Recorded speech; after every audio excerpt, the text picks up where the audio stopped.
Houston, we have a problem. I have a really bad feeling about this. A boy's best friend is his mother. Hasta la vista, baby. Nobody puts baby in a corner. Roads? Where we're going, we don't need roads. Frankly, my dear, I don't give a damn. Silent breed is people! Yo, Adrian! Adrian! Let's put a smile on that face. I gotta warn you, Clark. They don't play the same games here as they do at them regular casinos. Royale, too.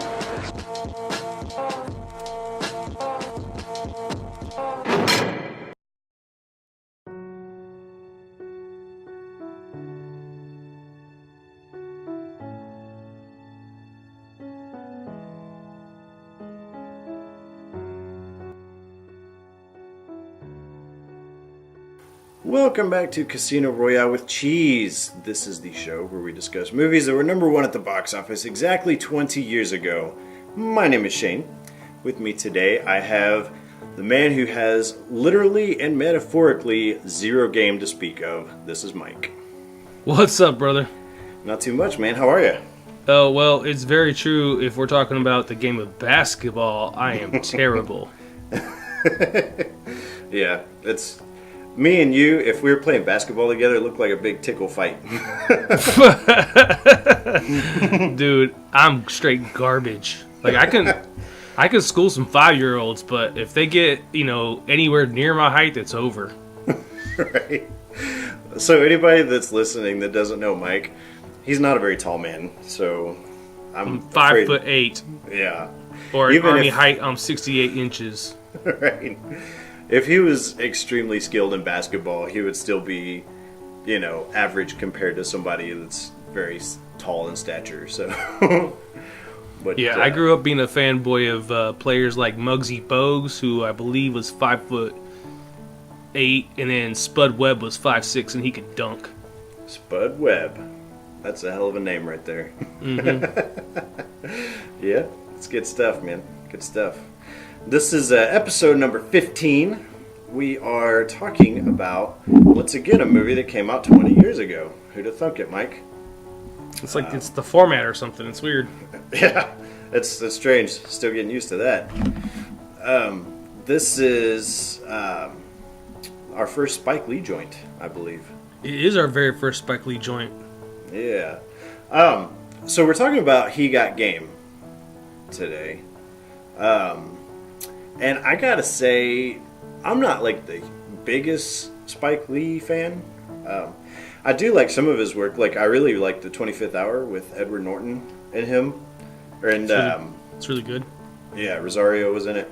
Inside Man with Denzel was really good. Very good. Yeah. And, he did like Malcolm X and stuff like that, which I don't think I ever saw, though. I heard that Denzel was fantastic in it. But, very good. It's a very good movie. Yeah. It's when you're, it was when I was talking to my wife because she didn't watch this with me. She was actually at your house this past weekend when you weren't. I was not. I was working my ass off all weekend long. Right. Running a marathon, part of it anyway. But, well, that was part of it. It was a 3-day event. I live here in Oklahoma City. And in 1995, the Oklahoma City was attacked. The Oklahoma City Federal Building, that is, was attacked by Timothy McVeigh. Yeah, the Murrah Building. Yep. Yes, and it was exploded. Several, I believe it was 168 people lost their lives that day. So for the last 18 years, Oklahoma City has hosted an event called the Oklahoma City Memorial Marathon, which I consider myself very fortunate to have been a part of the last couple of years. Mm-hmm.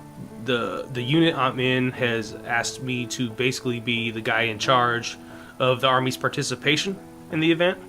Yeah. We did lose 8 people that were employed by the United States Army in that bombing, so it lays near and dear to the hearts.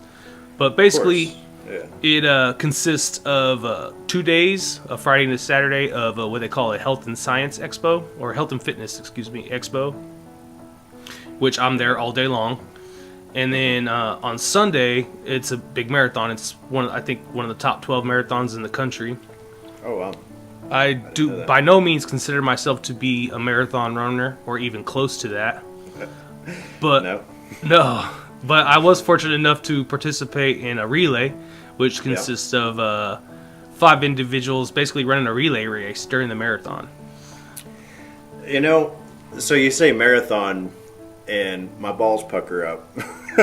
Yeah. And then you said relay with 4 other dudes, and suddenly I started to, they lowered back down gradually.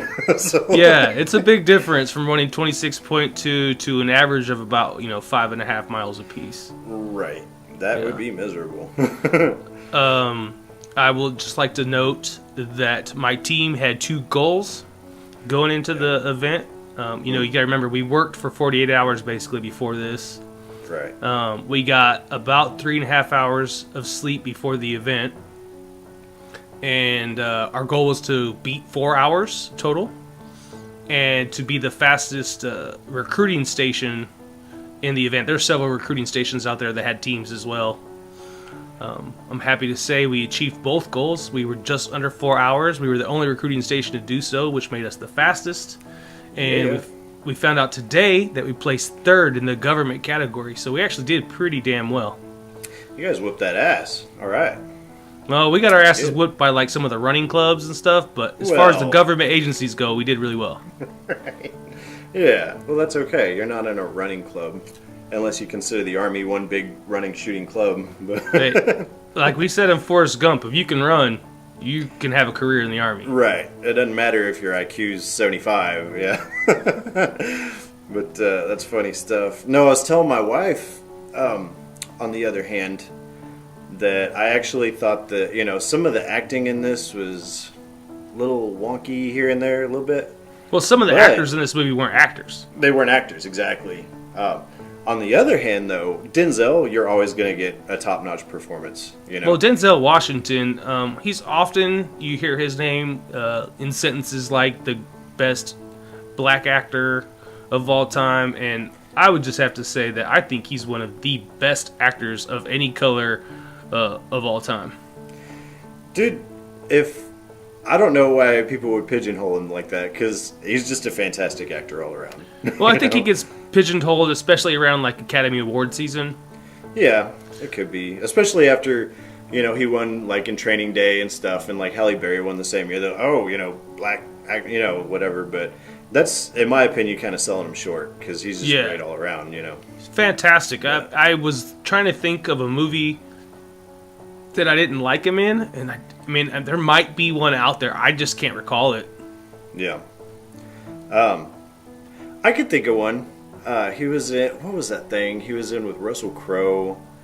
Oh man, I'm gonna look that up real quick. Oh, I have that. I own that movie. It's where the Russell Crowe. Virtuosity.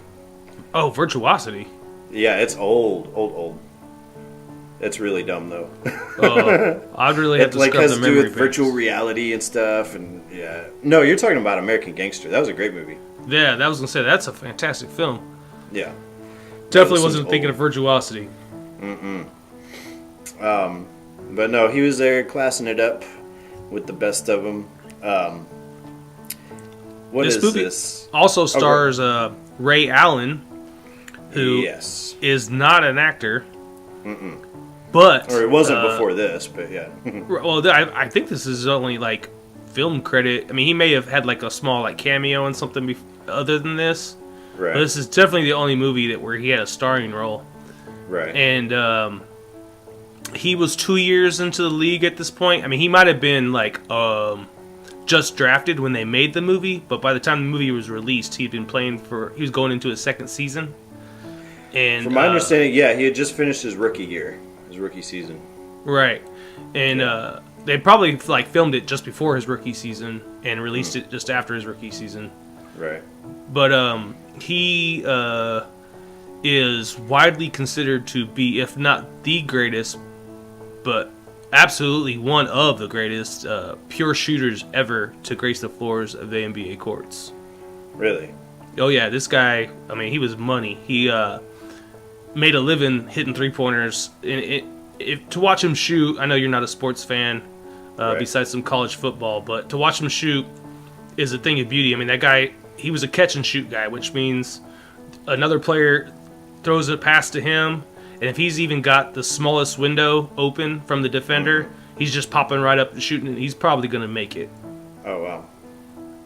It's interesting. I guess I was looking up a little bit of trivia. Supposedly they wanted to see about getting Kobe Bryant to be in this movie, and he thought that it would interfere too much with like the training schedule. He's like, I can't do it. So I'm out. We'll talk about the role that Ray Allen plays in this movie, and I'm not knocking Ray Allen as an athlete's work ethic, because all those top tier athletes they have severe work ethics, but Kobe Bryant is notorious for his work ethic. I mean, this guy was known for being in the gym for 3 hours after the facility shut down, aka no lights other than the emergency exit lights on, and he's still shooting. Getting it. Yeah. Oh my gosh. Yeah. That's pretty good. So it doesn't surprise me that he would turn it down to work. Right. So we already mentioned Denzel. We had Ray Allen, Mila Jovovich, and love her.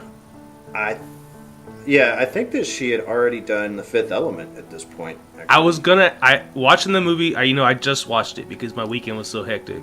Right. And watching the movie, I was like, I gotta ask Shane. I don't know. I don't like to look up too much for this show because I kind of like discovering things with each other. Sure. But I was like, I gotta ask Shane. Did she already do Fifth Element? And I think she did. Yeah.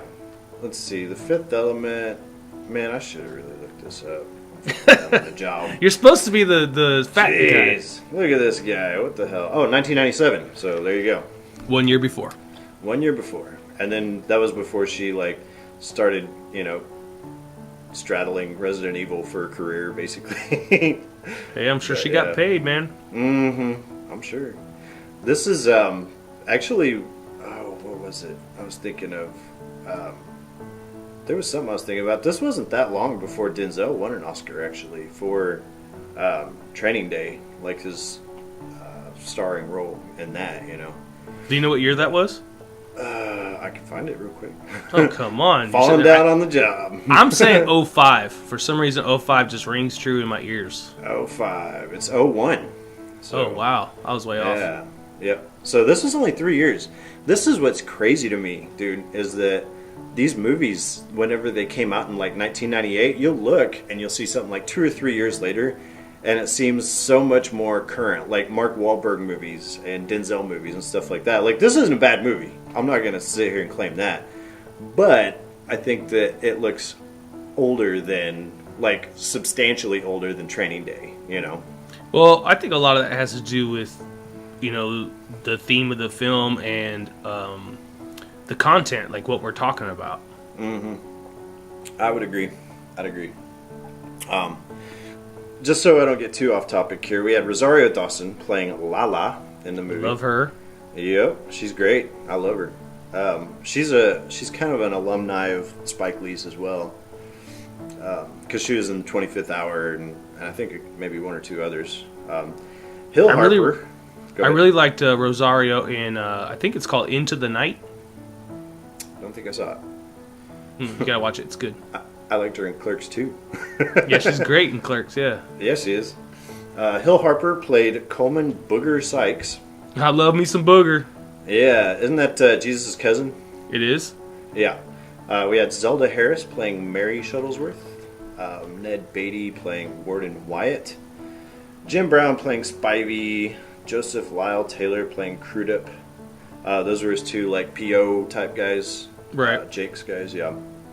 And what is it here? There's Bill Nunn plays his Uncle Bubba.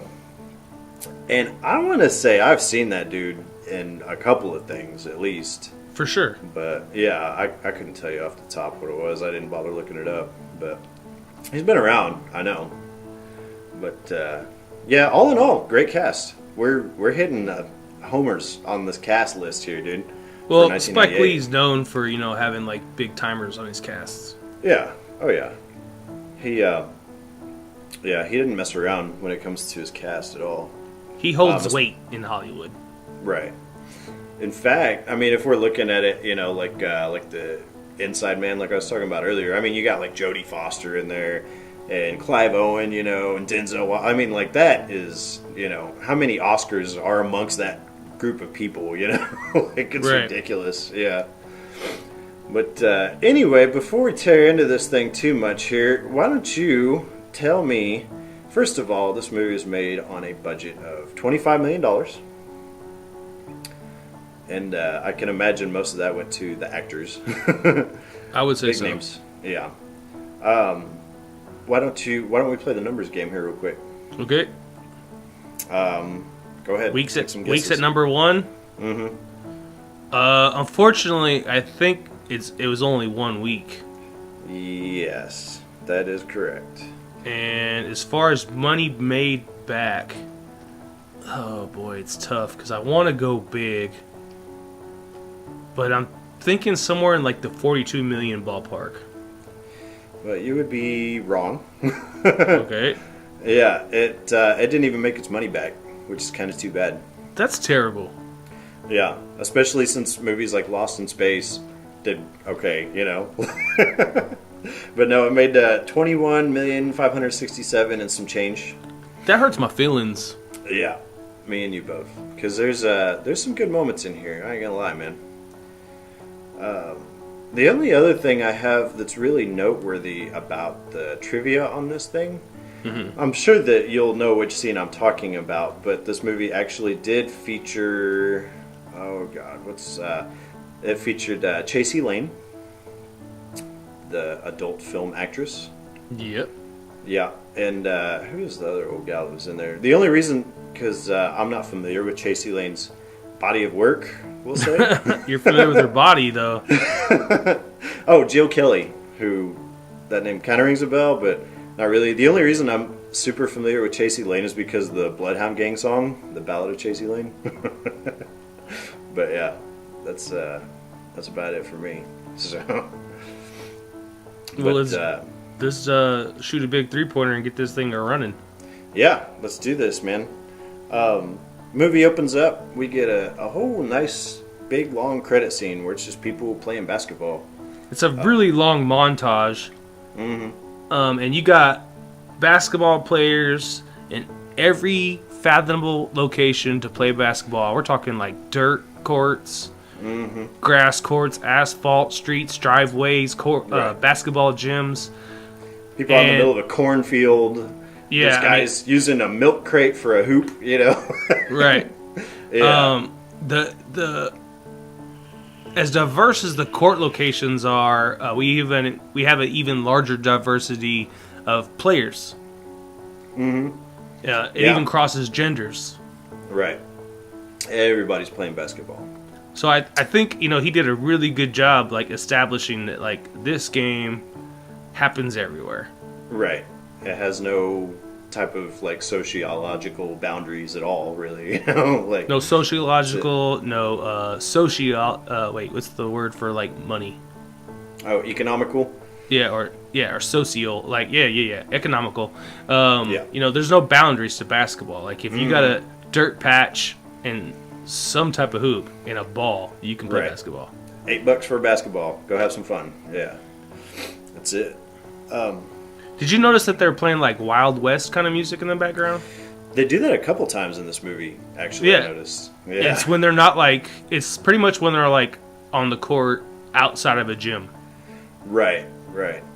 There's one scene in particular, and we'll discuss it when we get to it, but I noticed they were playing a little bit of some Western type stuff. They actually played the rodeo song, the Beef It's What's for Dinner song, the first time we actually get to see Jesus play. Like stuff like that. It's really Right. kind of strange. Yeah. Interesting choice, but it kind of stuck out to me just because of beef. But yeah. So then we cut to the Attica Correctional Facility. Well, yeah, I mean, at the same time, we also see the projects. Yes, we do. And I can't help but think that there's some sort of alliteration there, talking about how basically these people are like prisoners in the projects, Oh, I have sort of no a subliminal doubt. type of thing there. Yeah. Yeah, I have no doubt that he intended that to be a connection. Right. Yeah. I mean, it was such a connect. Not only did he want us to show us that there was a connection between the projects and prison, Right. the two individuals that were shooting baskets, in their respective locations, which was Ray Allen playing Jesus Shuttleworth, and Denzel playing Jake Shuttlesworth. And they're like dribble for dribble, shot for shot, doing the exact same thing. Right. So I think he was definitely driving home that like these locations and these individuals are connected. Right. And I'm going to say this real quick here. So we see Ray Allen obviously sinking him. That's not hard to believe at all. But we also get to see Denzel Washington, and he's putting him up. You know, it's not like he's shooting and then they'll like cut to like a basket going in a hoop. Like he's nailing these shots too, bro. Like there's a few times in this movie where like he drives to the hole or he takes a shot, and there's no cuts or like special effects like you're saying, and he is looking great. Yeah. Of course, he has the advantage of editing. Well, that's what I'm saying is I'm sure that they did have to edit some of that because Denzel's not like a pro basketball player or anything. But I was actually surprised that there weren't a lot of like cutaway shots and stuff like that. Like a lot of times it's all in one shot. You know, he'll hit like, you know, 3 of these different free throws, you know, and stuff like that without blinking an eye, you know, not missing anything. And who knows, they might have stood out there for 8 hours just waiting for him to hit 3 in a row or something. But I mean, he's no slouch is all I'm saying, you know. No, I would agree. I'm no basketball expert either, but I am a big fan of basketball. And the few times that you see him handling the ball, Shane, that means dribbling and moving around. Oh, okay, yeah, got you. Yeah. Is that where they like run with the thing and they bounce it? Yeah, that's what this is called. Okay. So the few times they show him handling the ball, like he looks like he's used to doing it. It doesn't look like he's acting it. He's not, some chump, you bet. So he's out there. We cut away, and basically we just focus on Jake for a little while, played by Denzel, and he is summoned by one of the guards in this correctional facility to go talk to the warden. This Warden Wyatt, played by Ned Beatty. And so him and the warden just talk about basketball for a little while. And he's like, hey, it's a good way to spend your time, so on and so forth. And he happens to bring into the idea that the governor, Governor Purnell, is a basketball fan, big-time basketball fan. And apparently his alma mater was Big State, which is completely made up college. They take that liberty a few times in this movie. Yeah. Like Tech U. Right. It's like saying college, but whatever, you know. But, yeah, so the governor actually has made an appeal to the warden to get in touch with Jake, and he tells him that he is going to cut his time short, like take some time off of his sentence, which we don't know what he's in for yet. But we know he's got 15 years left. Right. I thought, wasn't it 15 years total, or was it 15 left? I think it was left, because he was already... He did 6 years already. Right, we find out that he already did some time. Yeah. And he says that if he can convince his son, who's about to graduate from high school, to go to and the number one prospect in the country. Yeah. They focus on that a lot in this movie. They do. Yeah. But yeah, if he can convince him to go to Big State, then he's going to cut him loose early, basically. They make this deal where they tell him that they basically are going to assign these 2 guys that are, I guess, makeshift parole officers to keep tabs on him. He's got to wear a little ankle bracelet, like he's on house arrest kind of thing, so they can just keep track of him. And they're going to poison his food and act like he came down with some sort of illness so that they can lock him in solitary confinement. Or that's what they tell him, is that they're going to quarantine him until they can figure out what the matter is with the stomach or whatever. Yeah, we find out that the 2 cops their names are Spivey and Craddock. Mm-hmm. And they were hand-picked. Yes. The warden says Spivey's a brother, so you should get along with him well. Jim Brown, he's great. And Craddock is quiet one, and Daddy always warned him to stay aware of the quiet ones. Mm-hmm. That's it right there. In 7 days, the whole idea behind that is apparently Jesus, his son, Jesus Shuttlesworth's letter of intent is due in 7 days or whatever, and so that's why there's the sense of urgency with that. And so right after that, we get to see Jesus play some basketball, and we get to hear the beef music. Right. Sam Elliott. Jesus and his boys are balling. Mm-hmm. And you can tell. Yeah, you could tell. 1, they're good. 2, they're very serious about the game. Mm-hmm. Yeah. And what is it here? They win the game. Right. And Booger pulls a newspaper front page out of his sock. And it's that Jesus carried them to a state championship. Right. Isn't it right after that they do the college tryout videos? Yeah, we meet the team. Yeah, that's what it is. You bet. And basically they're doing the thing where they're just trying to look badass and stuff, so they can send this video into colleges and whatnot. They introduce themselves. Mm-hmm. We have Dubs, Sip, Jesus, Mance, and Booger. I was actually surprised Booger plays a bigger role in this movie than I thought he would. So, well, he's blood. But, right.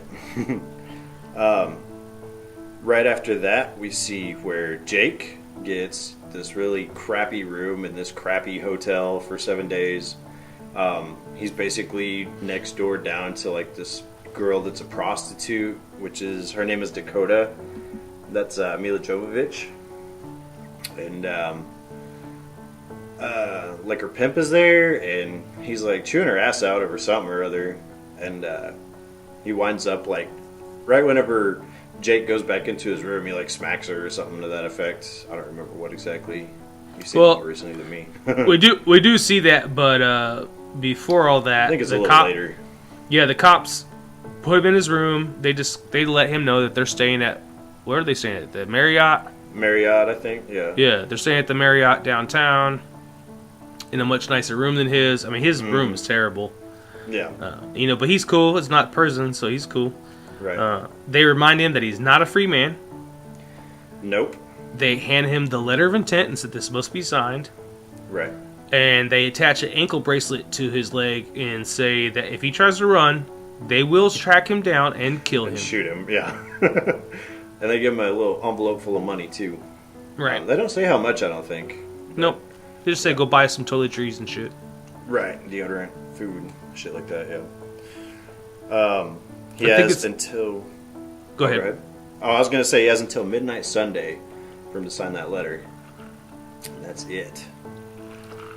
I liked how as soon as the cops walk out of the room, he walks over to the front door of the apartment there, or hotel, or wherever he's at, and opens and closes, just to reassure himself that he is the one in control of the door. Right. Yeah. I kind of got something else from that too, is that he is so used to being unable to open a door. He's kind of basking in the glow of being able to just open it and go freely, for the most part if he wants. Yeah. We see after that Lala, Jesus' little girlfriend, shows up whenever he's going to school, and she wants Jesus to forego college and talk to an agent that apparently she says is a quote-unquote friend of the family. And he's like, I'm not going to do that. I got to go to college. But the whole gist of probably the next 5 to 10 minutes of the movie is that Jesus has no idea which college he wants to go to at this point. It's coming down to the wire. Or if he even wants to go to college. Right. You find out later, I think that because of some stuff that his mom had told him, that he really does actually want to pursue college. But I don't think that, he's kind of keeping his options open a little bit, I guess. Well, he says that through the whole movie, I'm weighing my options. Right. Then we get to the Mila Jovovich Dakota pimp slap scene. Gives the old pimp hand. You skipped a bunch. Did I? Oh, yeah. I skipped the whole thing with the coach, didn't I? Well, you skip. So we hear about DeAndre Mackey. That's the agent. Right. Lala tells Jesus that he's like a close personal family friend. Right. And he's like totally against it. But she puts a little charm on him, and then he decides that he'll think about it. Right. Then we cut to him with Coach. And again, the first question out of Coach's mouth basically is like, where are you going? Right. Jesus doesn't like this. He says everybody keeps asking him the same question. They're all the same. All they want to know, they just want like intel so they can feel important. Right. And the coach goes on to tell Jesus that, I've always thought of you like a son. Mm-hmm.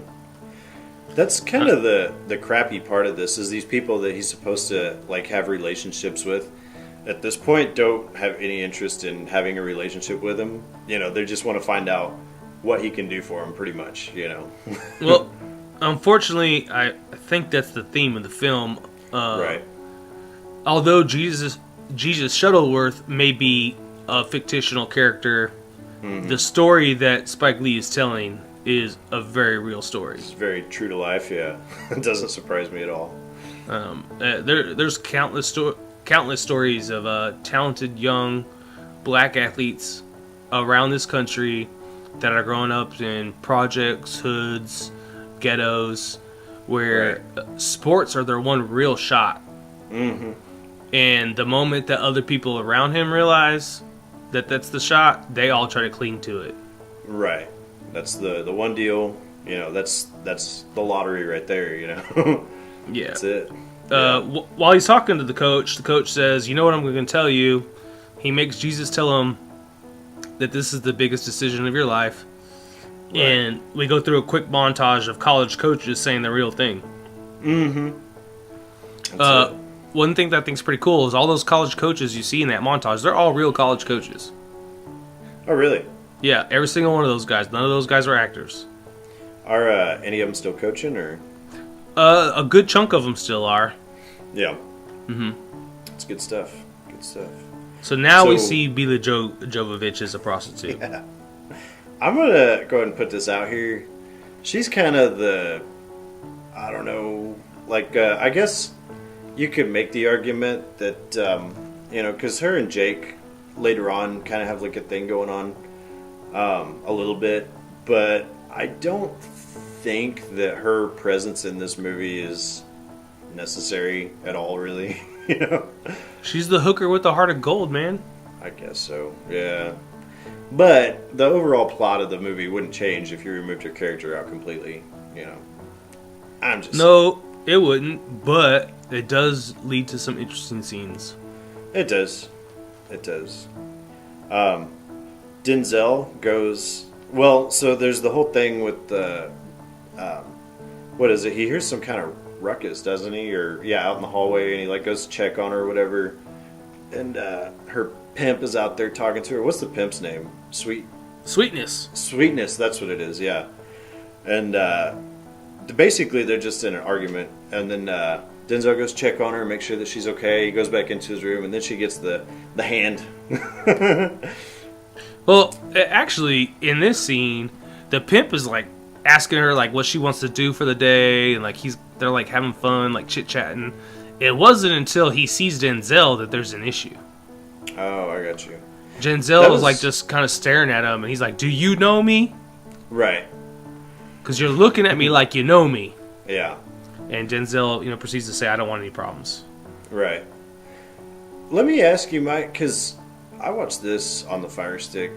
The copy that I was watching of this movie had some kind of weird sound mixing going on, where it seemed like the music was extraordinarily loud. And so everybody was, yeah, because I started watching it the night before, and everybody in the house was asleep, and so I was trying to constantly adjust the volume, and so there were certain parts of it that I didn't pick up on. I didn't know if you noticed that or not.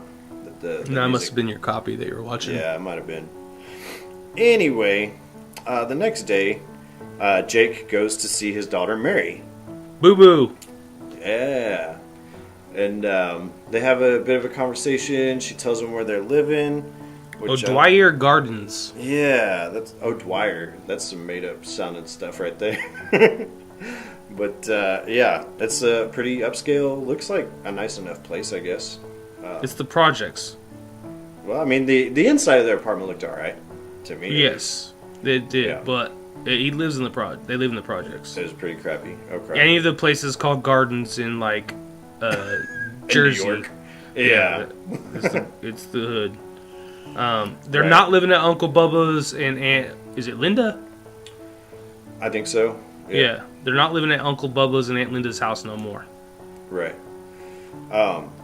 Where was explain to everybody where Jesus was getting his money from to pay for this apartment? They don't tell us really. Yeah, that's what I was gonna have you explain because I wasn't tracking. You know? We kind of get some hints later on, and we'll touch on it when we get there. But as of right now, we have no idea how he's playing for He's this been getting apartment. hooked up a little bit along the way. Yeah, we'll go into it. So Denzel basically is like, let me go up to your place and we'll talk or whatever. And so He's she's like, asking his daughter for permission to go upstairs. not like that. No, not like that. But, he's Right. like, aren't you going to ask me to come up? And she was like, I might get in trouble. Right. Because Jesus has no desire to see this girl at all, or to see Jake at all. All we know at this point is that Jake's been locked up. We don't know anything else. We don't know why. We don't know the circumstances at all. But yeah. They go up there and they're just kind of talking about stuff like, the place and how he's affording it and stuff like that. And, There's a whatnot. shit ton of trophies. Yeah, he's got all of his stuff splayed out, yeah. Jesus does. And then Jesus comes home. Well, just before Jesus comes home, the Yeah. daughter says to her dad, to Jake, Daddy, I miss you so much. I know it wasn't your fault. I know you didn't mean it. Yeah. Oh, and he gives her And- Skittles. Right. But we still don't know what he's talking about this time. Right. Not at all. And then Jesus walks in. He's like, what'd I tell you about letting strangers in the house? And she's like, that's our dad. It's not a stranger. And he's like, yeah. And he says, I don't have a father. Right. And basically demands that he leaves. He tells him to kick rocks. Right. And so basically he tells him, leave, don't come back, whatever. And then he gets really pissed off at Mary for letting him up there in the first place. And that's when we go see Uncle Bubba and Aunt Linda and Booger's there. And it's kind of funny because right then he's like, I want to have a talk with you guys or whatever. And Booger's like, here, come play my Sony PlayStation. He's talking to Mary. Does he say the word Sony?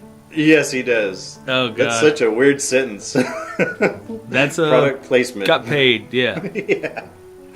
But yeah, that line didn't age well. But basically, they're just talking. Uncle Bubba starts asking him about where he's going to go to school, and what they're going to do for him in the meantime whenever he goes there and stuff like that. He's like, they're not going to do anything for me. They're going to let me play. Well, he like- told them that his dad came. Oh yeah. And And they Aunt talk Linda about it for a says minute. how does he out? He's a murderer. Right. So now we So- know that he's in jail for murder. Yeah, we're getting breadcrumbs. Yeah. Mm-hmm. Then all of a sudden, yeah, Uncle Bubba turns it into this whole thing about money. All of a sudden, and Oh yeah. Uncle Bubba's kind of a scumbag, I think. This guy just wanted to get paid, dude. Well, he brings up the point like, how are you even paying your bills? I know you're getting paid somehow. Right. But he does tell him he needs to go talk to his dad. He does. He tells But him yeah. to take John the Conqueror's route with him. Oh yeah, I remember that. Some type of oil that you rub between your wrist and your forearm. Right. And And, this is actually the scene in the movie where I realized like Spike Lee is a genius at like framing, because like as the uncle is like demonstrating how you put this oil on your forearm and rub it together, like his face isn't in the shot. Like it's just him like moving his hands back and forth on his forearms, and you don't see his face at all. Like it's just boxed around his arms. I see. And then throughout the rest of the movie, because that kind of caught my eye, the rest of the movie, like, I was paying attention to that. Right. Huh. I didn't even pay attention to that. It's good stuff. Yeah, Aunt Sally Oh, it's Aunt Sally. That's who it is. Sally, not Linda. Okay. Yeah. She says she doesn't want to talk about money at all, basically. She gets up and leaves. And that's whenever Uncle Bubba starts talking about... he just wants to wet his beak. Yeah, he's like, I got stuff I want to do too, and I paid out all this money to take you kids in, and all this other crap. And I'm sitting here listening to it, and I'm like, you're kind of a scumbag, but whatever. But you know that shit happens. It does all the time. I have no doubt. You even hear, not even basketball, but about, like child stars and stuff like that, whose parents, like, basically take them for a ride, and take all their money and stuff. Yeah, it's Macaulay bad. Culkin. Yeah, exactly. Who's the younger, I guess the younger sister on like Modern Family? I guess her parents were in a situation like that too. They're trying to take really? all of her assets. Yeah, she got emancipated from them apparently, but anyway, it's right after that. Jesus does end up telling his uncle, like, when I get paid, I will take care of you. And I'm gonna hook it up. I appreciate everything you've done for me. Obviously, I think that he's almost kind of insulted to think that, like, why would I not take care of you guys? Obviously. We see after that Jake goes to the shoe store and buys some kick-ass Air Jordans. Those are some J's. Yeah. They're pretty slick, man. There's a pretty cool little conversation he has with the kid working at the Foot Locker or wherever they are. Right. Where the kid sees this ankle monitor, and Jake says it's for my arthritis, and he says it's funny because my brother has arthritis but too. It's in his left ankle. Actually, you see a lot of arthritis in Coney Island. Right. Yeah, I picked up on that. That's funny stuff. Earlier on, whenever he was at Jesus' apartment, they basically told him to meet him out at this basketball court. And so, called the Gardens. The Gardens. There you go. More project stuff, I'm guessing, Mike. It is. There you go. And so they go out there, and he meets Jesus and Booger. And there's a little one-on-one game going on. Well, Booger's obviously very intimidated by Jake. Yeah, well, he doesn't know what to think, really. And we don't know why, once again. But obviously, he thinks that this dude's a loose cannon, And so, the way that Jake gets Booger to relax and open up to him a little bit is by telling him he thinks he's taller than he was last time he saw him. Yeah. Booger likes that. Yeah. It's kind of an awkward exchange until, he gets him to cool down a little bit. Yeah. He's like, you really think I grew? He's like, yeah, man, you must have grown at least, 2-3 inches? As a guy who's 5'8", if someone told me I looked like I was 5'11", I would fucking jump through the roof. Right. That's almost 6 foot. Yeah. Man, yeah. Mike would lose his mind. I would go bananas. Yeah. I would, for there on, tell everyone I knew I was 5'11". Right. You meet somebody, in the street. Doesn't matter. Whatever. Yeah. Hi, my name is Mike. I'm 5'11". Right.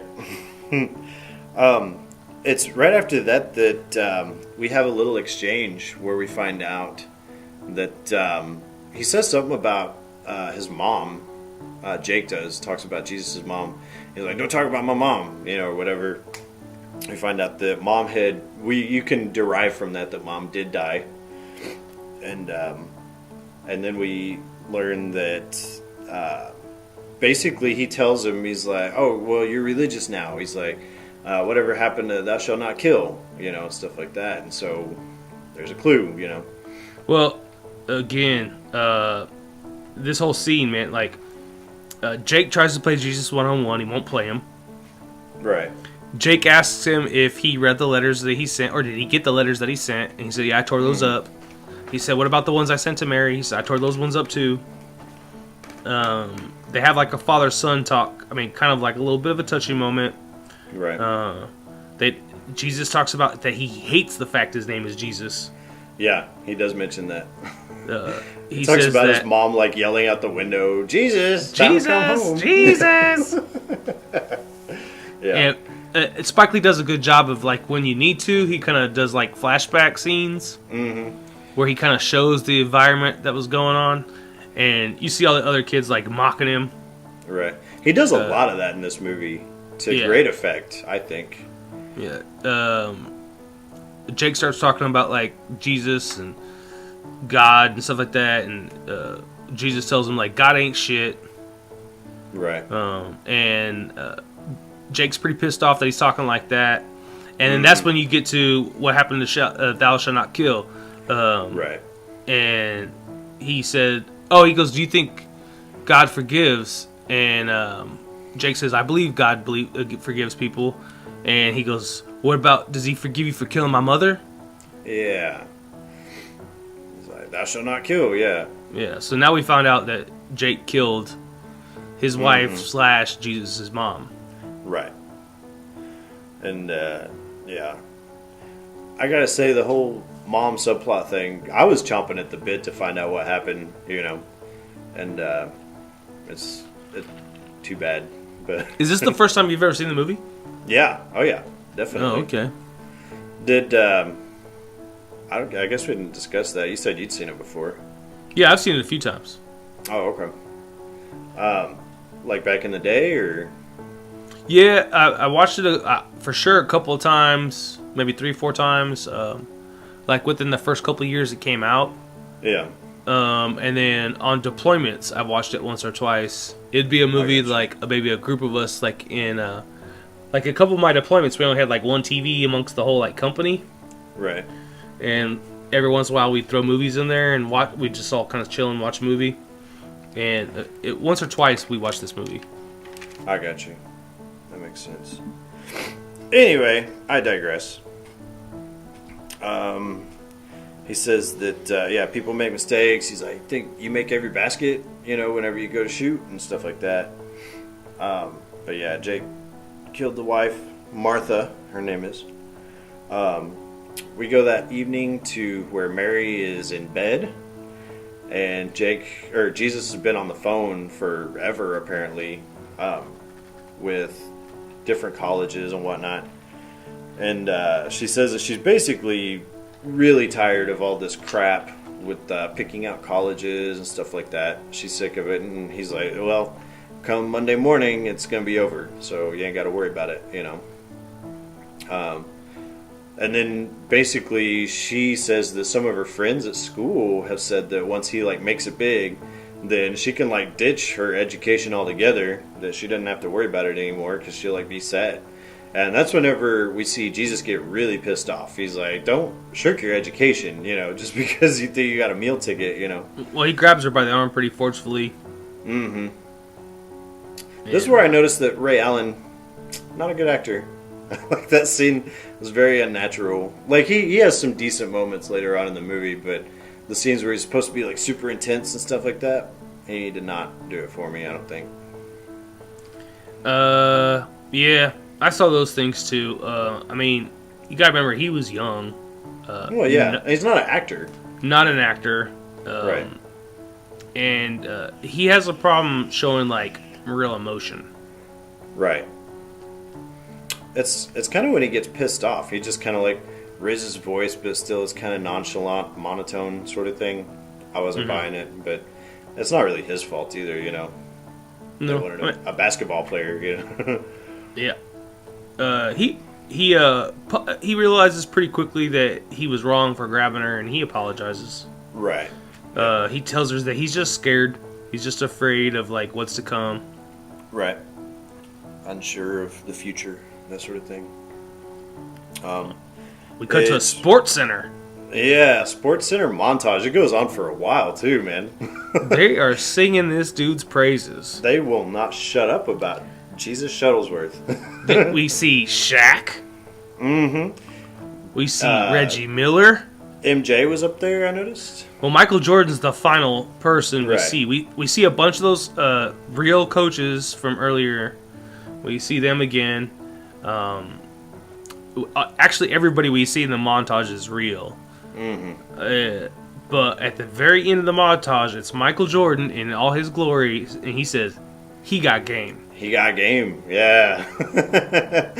Hey, that's the name of the movie. I think that's where we get our title. Yeah. Yeah, you bet. But yeah, it's a big old montage. If that ain't your thing, then you can fast forward it because it goes on for a while. It's good though. It's there to show is. you just how good of a player this guy is. Right. Everybody's talking about this dude. I mean, in high school. Right. I mean, you got like people comparing him to Michael Jordan, saying things like, "Nobody will give you 40 minutes of everything they got. Michael Jordan will only give you 35." Right. But this kid gives you 40. Mm-hmm. They were talking about, they're using his nickname Jesus. They talked about religion. Like, they made a lot of, I don't know the right word I'm looking for here. But they do a lot of, like, comparisons. They use a lot of, I cannot think of the word. Like alliteration, I guess. That'll work. But what's it when you, like, you're trying to think, you're trying to use some words to describe something, analogies. Oh, analogy? Yeah, they use a lot of like analogies to Christ and like miracles Right. and all that stuff. Mm-hmm. Yeah. So right after that, I wrote down education comes first over sports, but I don't remember the context in which I wrote that down. I don't know where you. Oh, maybe. Might have been his talk with Mary. Maybe. Yeah. But yeah, it's right after that we see Dakota gets whooped up on by Sweetness. Yeah. Yeah.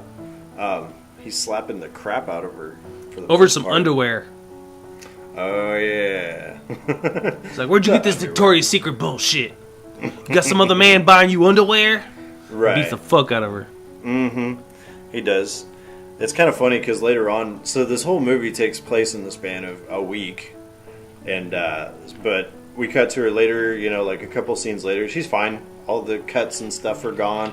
He split her lip open. She's good though. That healed Makeup. fast. I guess Makeup, so. bro. I mean, if you're a hooker, that's your money maker. So whatever. Dude, I've seen people do some pretty. Look up makeup tutorial on YouTube. You'll see good. people change themselves completely. Yeah. I've seen some crazy before and after shots, and it's kind of irritating how deceptive it can be. But yeah. Hey, if I could use some makeup and make myself look like fucking Chris Hemsworth, I would do it. Yeah. I'm just saying, you might be going on a date with a 10, but post makeup, like when she takes that wipe to her face, she might be like a 6, It's not completely unheard of, is all I'm saying. Hey, if makeup could make me 5'11", I would buy stock in cosmetics. True that.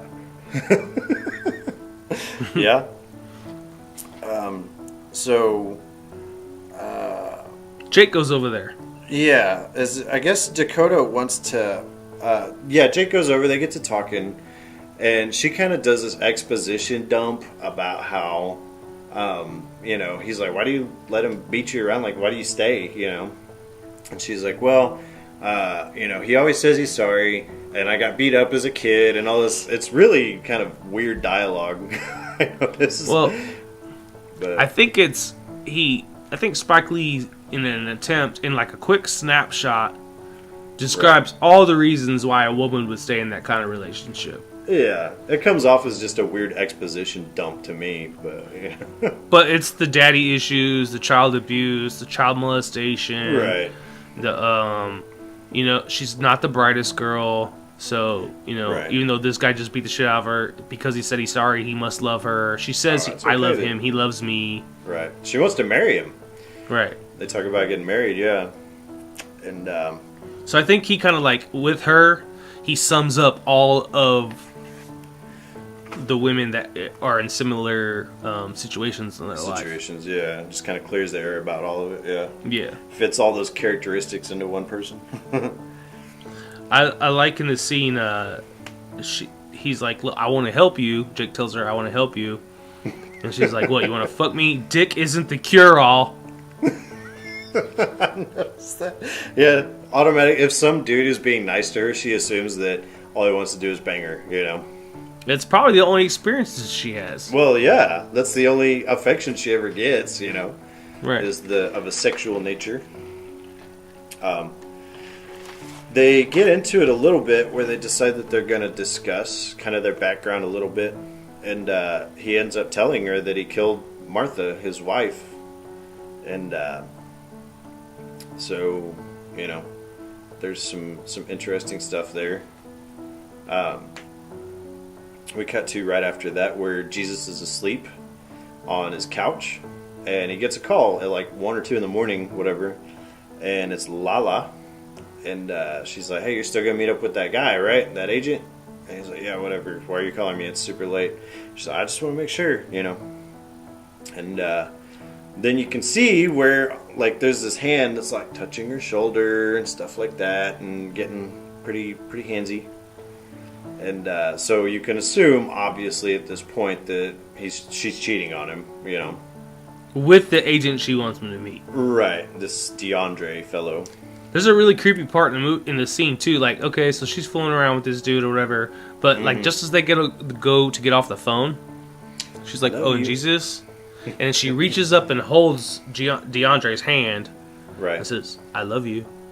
Yeah. So weird. So creepy. Cold.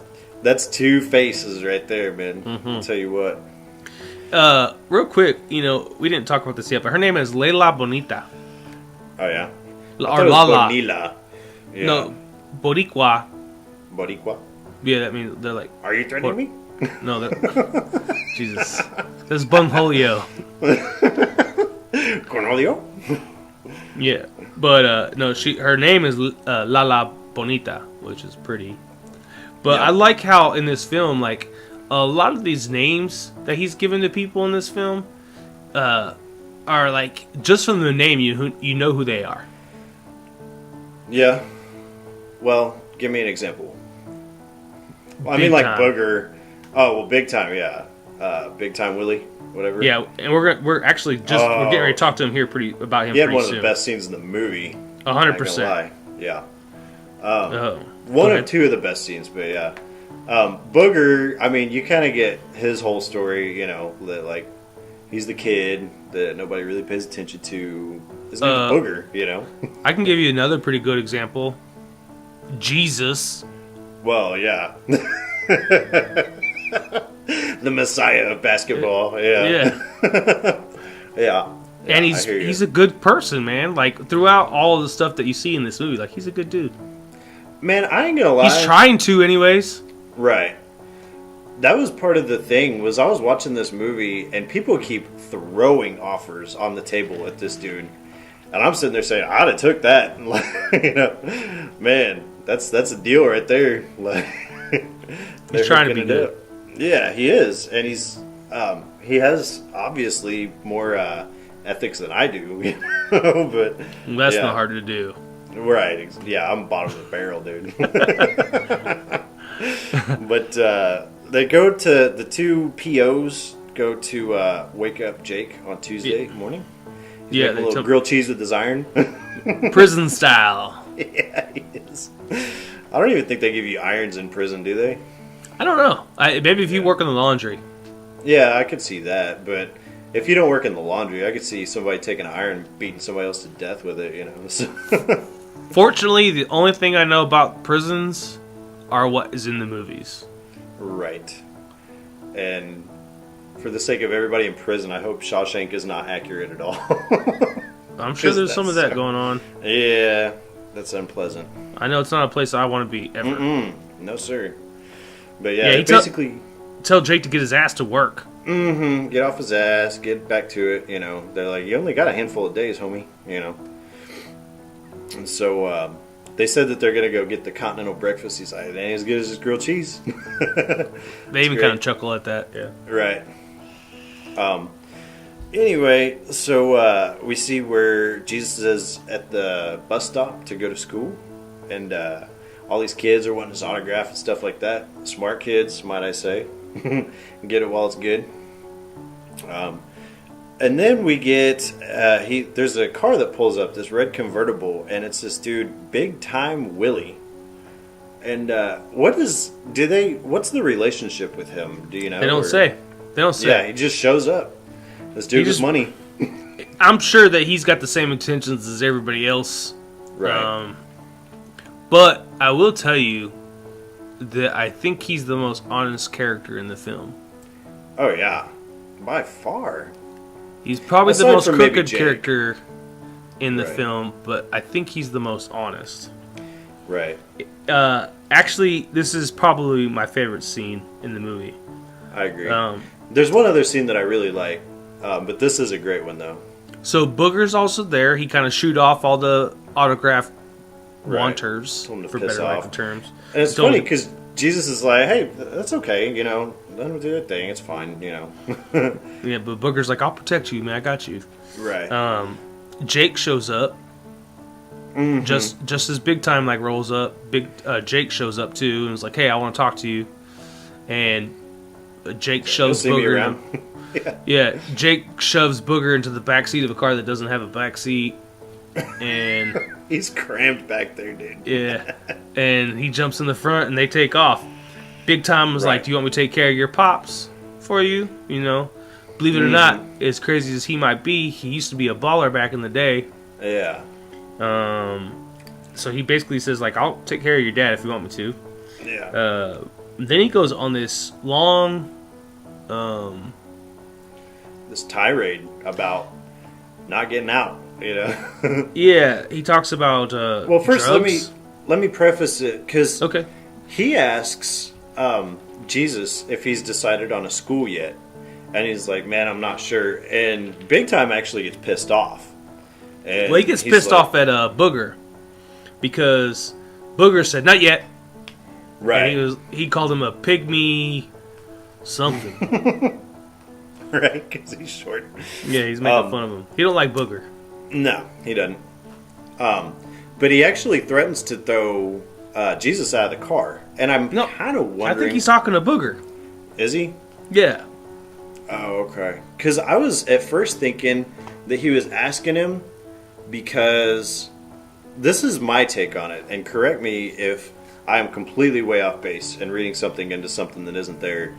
But I think that he's wondering if he's picked a school because he doesn't want to see Jesus not pick something or do anything and then get stuck in that stupid neighborhood for the rest of his life. Because he goes on this whole tirade about people that had opportunities but they never get out and they get wrapped up in stupid crap and then they're stuck whenever they had a ticket out, you know. I don't think that's what's going on.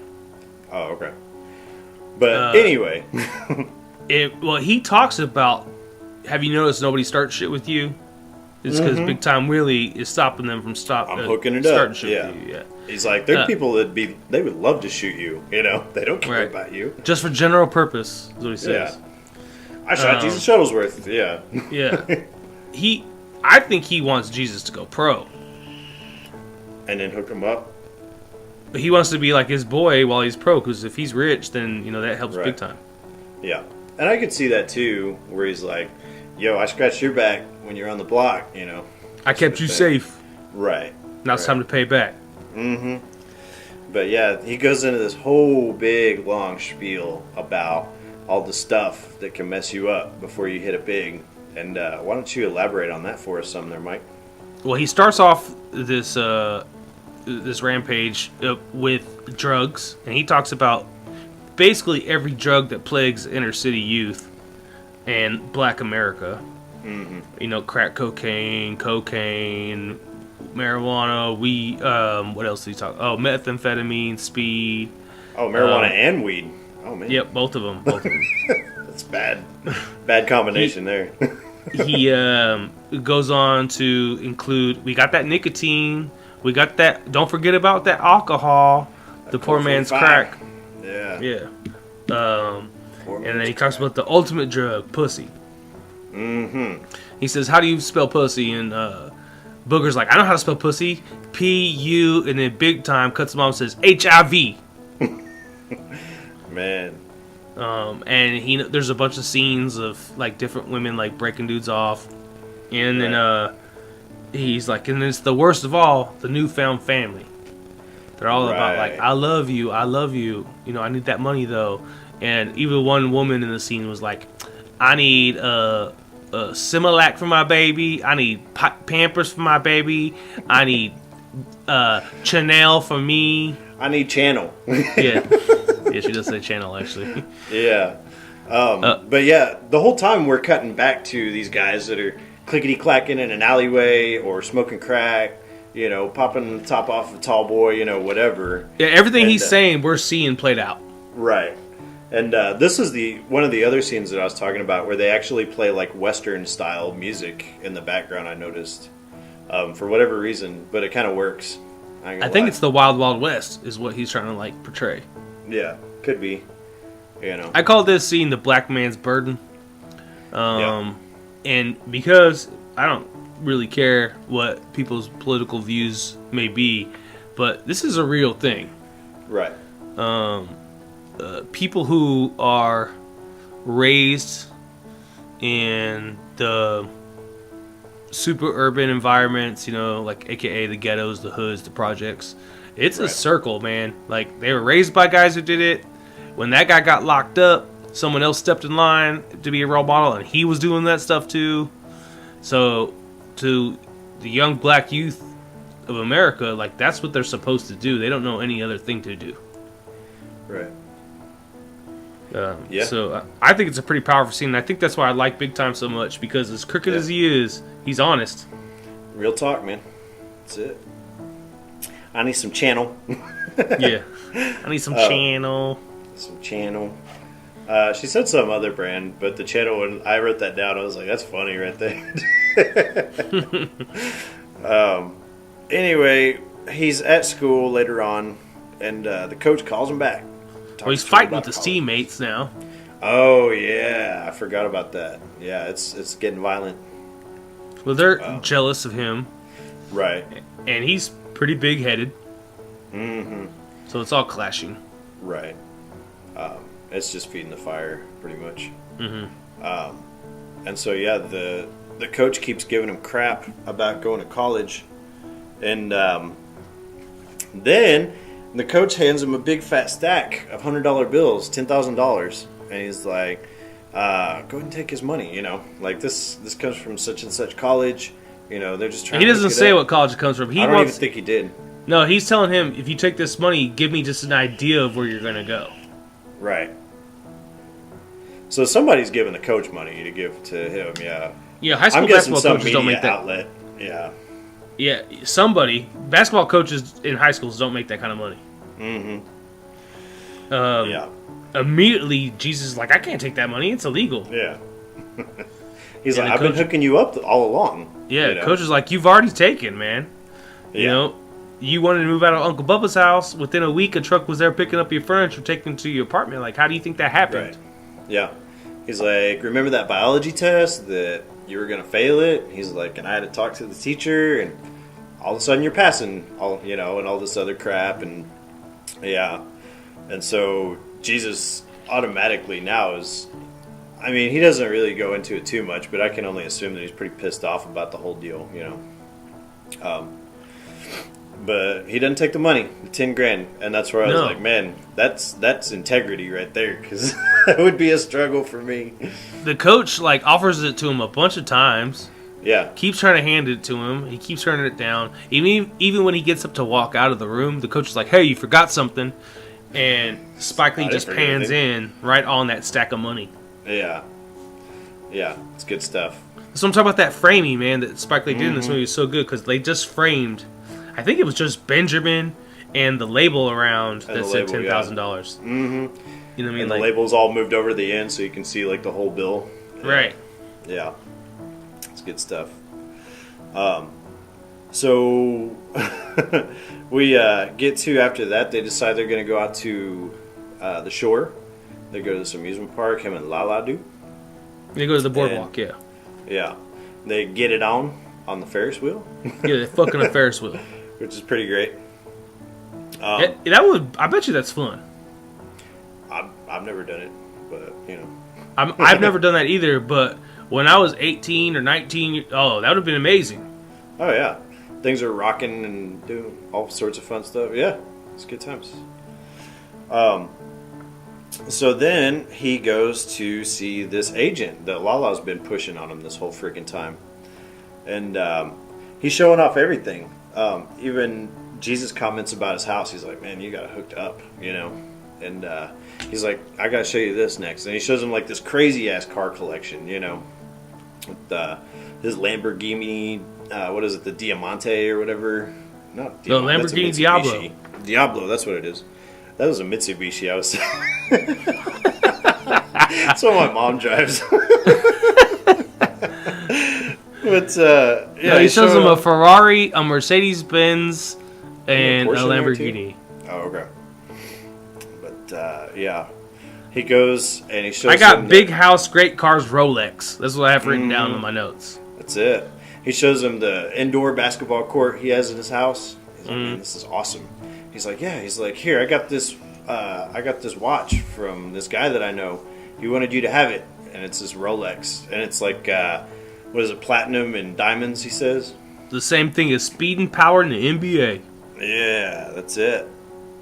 And he's like, I'm not going to take your watch. He's like, that's illegal. And the guy's like, well, there's nobody here but us. You know, he's like, it doesn't matter. But once again, integrity. I got to hand it to him. Yeah, he does a good job.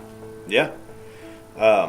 So we cut to, I love these scenes, bro. Oh, I didn't mention the agent and him are outside talking, and he sees where Lala is in the pool with DeAndre. They're getting pretty close. They're a little too close. Like a lot too close. Right. Yeah, I'm surprised he didn't lose it right there. I was waiting for him to lose his shit, and I've seen this movie before. And I think every time I watch the movie, I'm waiting for him to say something. He never does. Yeah, snatch that dude up out the pool. You bet. Or at least be like, what the fuck, Layla? Or Lala. Lala. Yeah. Keep wanting to say Layla. Layla, I know. That's a good song, though. Hey, Jake makes the same mistake in the movie. I noticed that, too. He calls her Layla. But, yeah. So, he basically turns this dude down. Long story short. He doesn't know what he wants to do, basically. He also said, if I sign with the agent, it's going to be your brother. Oh, man. Oh, yeah, he said that he wants a black agent. Yeah, and then the agent was like, it pulled out a big stack of cash. Was like, what color is this? Green. Yeah. You're black, I'm white, this is green. This is what it's about. That's it. Pretty smooth. Yeah. He tells him he doesn't know what he wants to do. But these are the scenes that I really enjoy in the movie. He goes home and he I guess he went to a basketball camp when he was a kid, and he had written his mom a letter. And no, his mother had wrote him a letter. Right, she wrote him back or whatever, I guess. But yeah, he's reading the letter, and in the letter it talks about how proud she is of him and how hard he's working, and how like his dad pushes him too hard, she thinks sometimes whenever he's like trying to train him. And then we cut back to where we get to see a little scene where younger dad is training younger Jesus, like some basketball skills. And these are great scenes, man, because you can kind of see there's a lot of stuff in here that I think is multifaceted. Because without some of this training, Jesus wouldn't be the man. I mean, he wouldn't have the skill that he has, obviously, because it was ingrained from a really early age. Or the work ethic. Right. But Dad's also being kind of an asshole, you know. Have you ever heard of a guy called Tiger Woods? Well, there you go. You bet. I mean, he's kind of famous for that. Again, Jesus Shuttleworth may be a fictional character, but Spike Lee is telling us a very true story. Right. Yeah, they just changed the names. That's it. There's lots of people out there, or lots of young men who made it to the big time because they had a dad that pushed them hard. Right. That's it. And, yeah. But they show us two of these scenes in the movie, and I think that both of them are effective. And that this one, he's not pushing him as hard. And then in the next one, that's whenever stuff starts to go downhill pretty badly. you can see that Dad has become more aggressive in his training and stuff like that over time. So this is the scene where he just has him like doing shuttle sprints and taking free throws, Right. and if he misses it, he does 10 He's like, push-ups. if you don't make that, you're going to do 10 push-ups. Yeah, stuff like that. It's not the extreme stuff we see later yet. Right. Okay. Yeah. So then I just wrote down Mila Jovovich boob. Is that where she's like getting it on with sweetness? Yeah. Well, real quick, when he's done reading the letter, Right. they show us that he kissed the letter from his mom when he was a kid, and he puts the letter Right. back in like this little firebox he has. Right. And inside this firebox, he has all the letters his dad wrote him and his sister from prison. Mm-hmm. None of them are opened. He didn't tear them up, but He they didn't tear 'em haven't up. been read. Yeah. Right. And then, yes, now you get to see some Mila boob. Mila boob, totally worth the price of admission. And it's what not I got? sweetness, by the way. Oh, is that where? It's some John.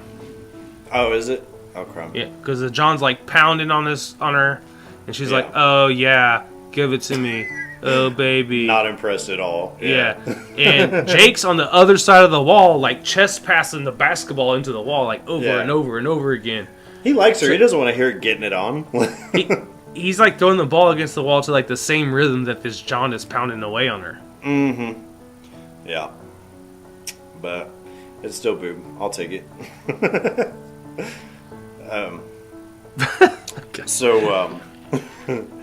So I guess it's. I put right after that that this is the scene where we find out what really happened. But did I miss anything in between, or? No, I think you got it right. Yeah.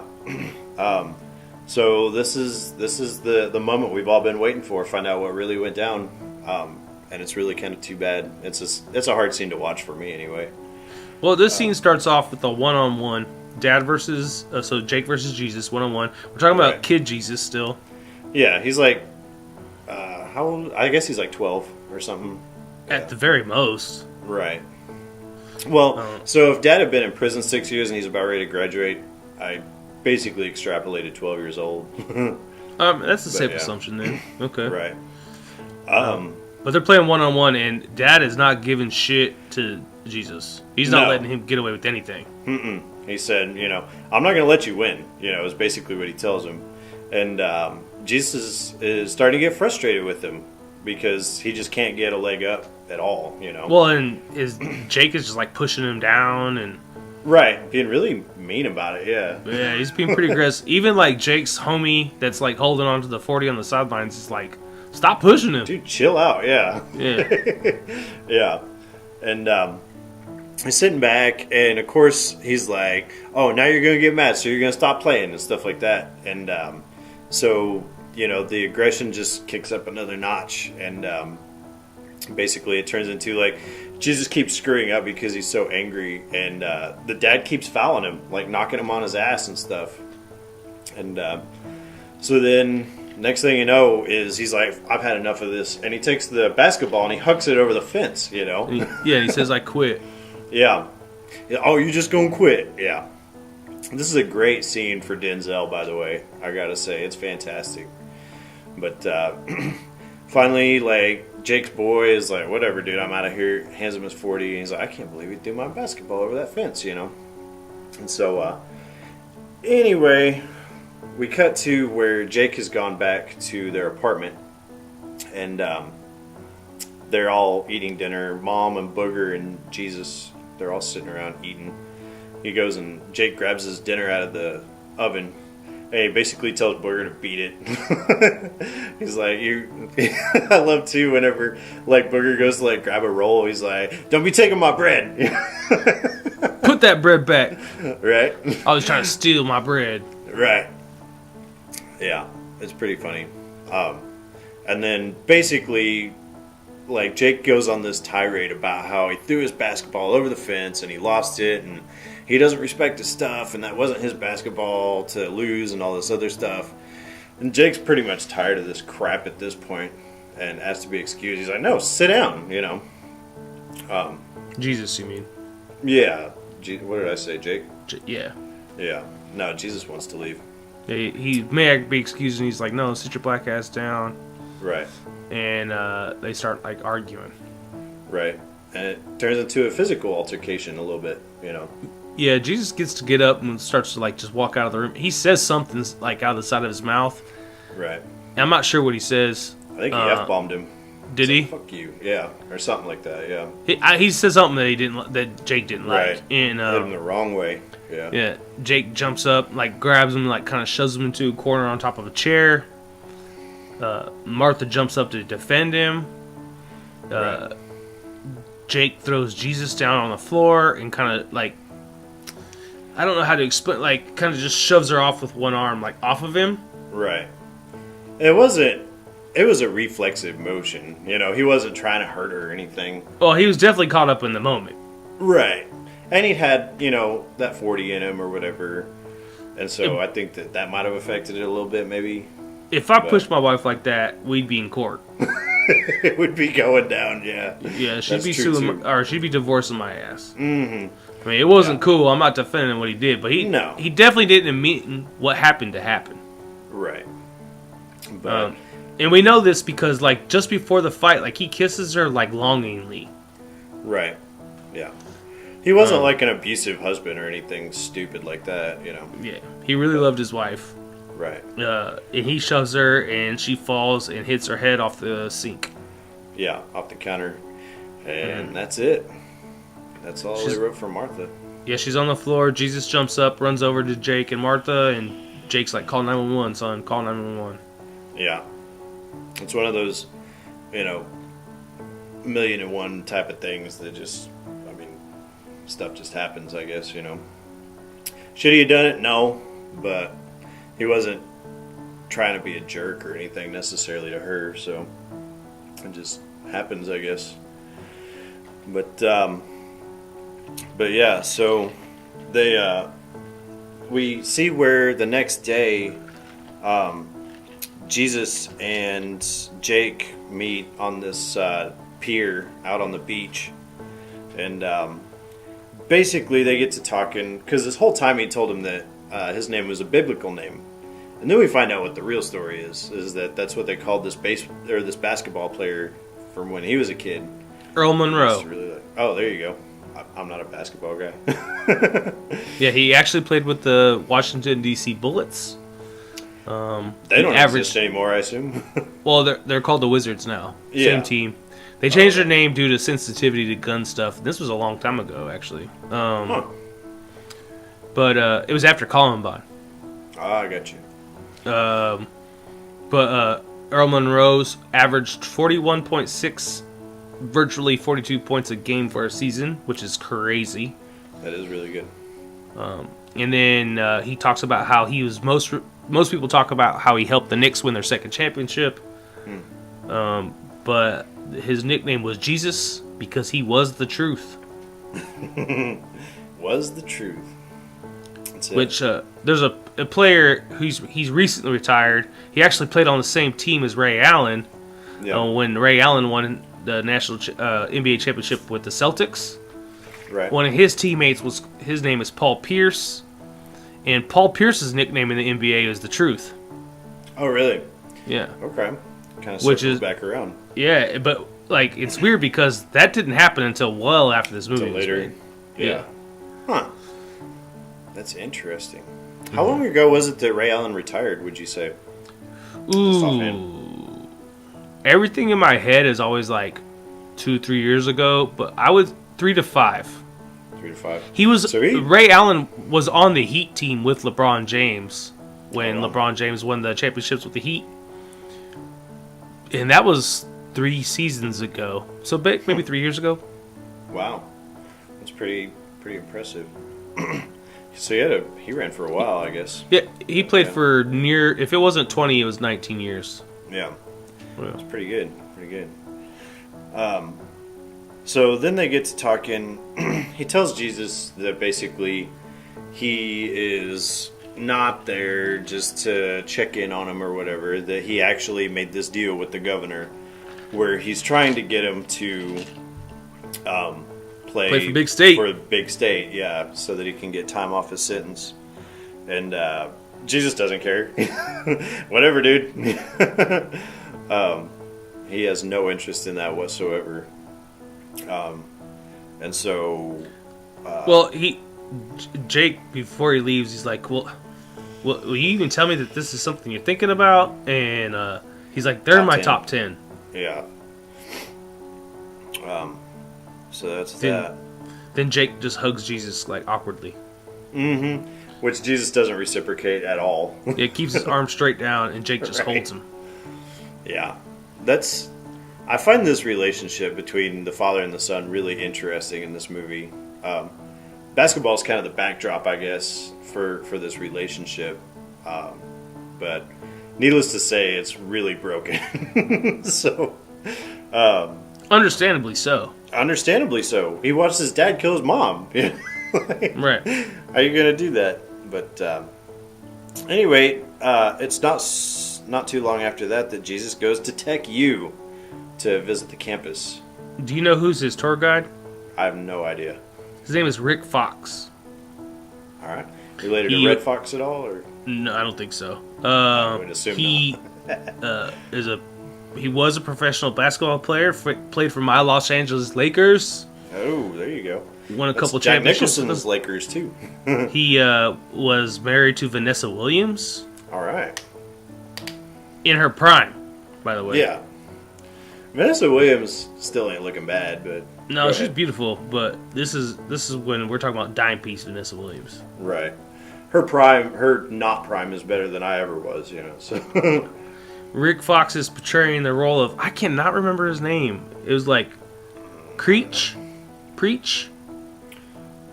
something like that. I don't know. And there's just white girls like flocking all over the place. Yeah. These girls, they just randomly show up. They're talking to him a little bit. And he's like, hey, this is Jesus Shuttlesworth. They start making out with them and stuff, like on the fly. It's pretty great. And there's black women that are like black students that are walking behind them, female students. And they're like, that ain't right, Creech. Right? It's funny. Funny stuff. Again, Jesus Shuttleworth may be a fictional character, but Spike Lee is telling us a true story. Right. Yes. This is a common theme around big-time D1 athletes. Mm-hmm. We meet Tech U's coach, which is Coach Sunday, played by John Turturro. That's a first in our book on this show, so... marking them off the list, man. We make a board of actors that we've talked about on the show. Right, yeah. We got Tom Cruise and John Turturro now, so... Hell yeah. But, yeah, we're getting there, man. So they make this, like... It's actually a pretty cool video of, like, is this it? thing. Well... For a kid that's not gone to school yet, I mean, it's extremely over the top. And like almost like oh god, I don't even know. It's like anti-religion almost. Yeah, it's really blasphemous stuff. That's a better word, thank you. Yeah, they have him wear like a crown of thorns and shit. Right, he's up on a cross because he's Jesus. Like, yeah, it's really bad.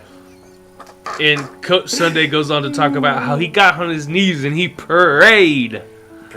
Deliver us some Jesus and all this other crap, yeah. And they made him a jersey. Ridiculous. Right. They made him a jersey. Was it number 34? I think. Yes, it was. Yeah. I'm assuming that's probably Ray Allen's number at some point. Honestly, don't know. That's a good question. Oh, well.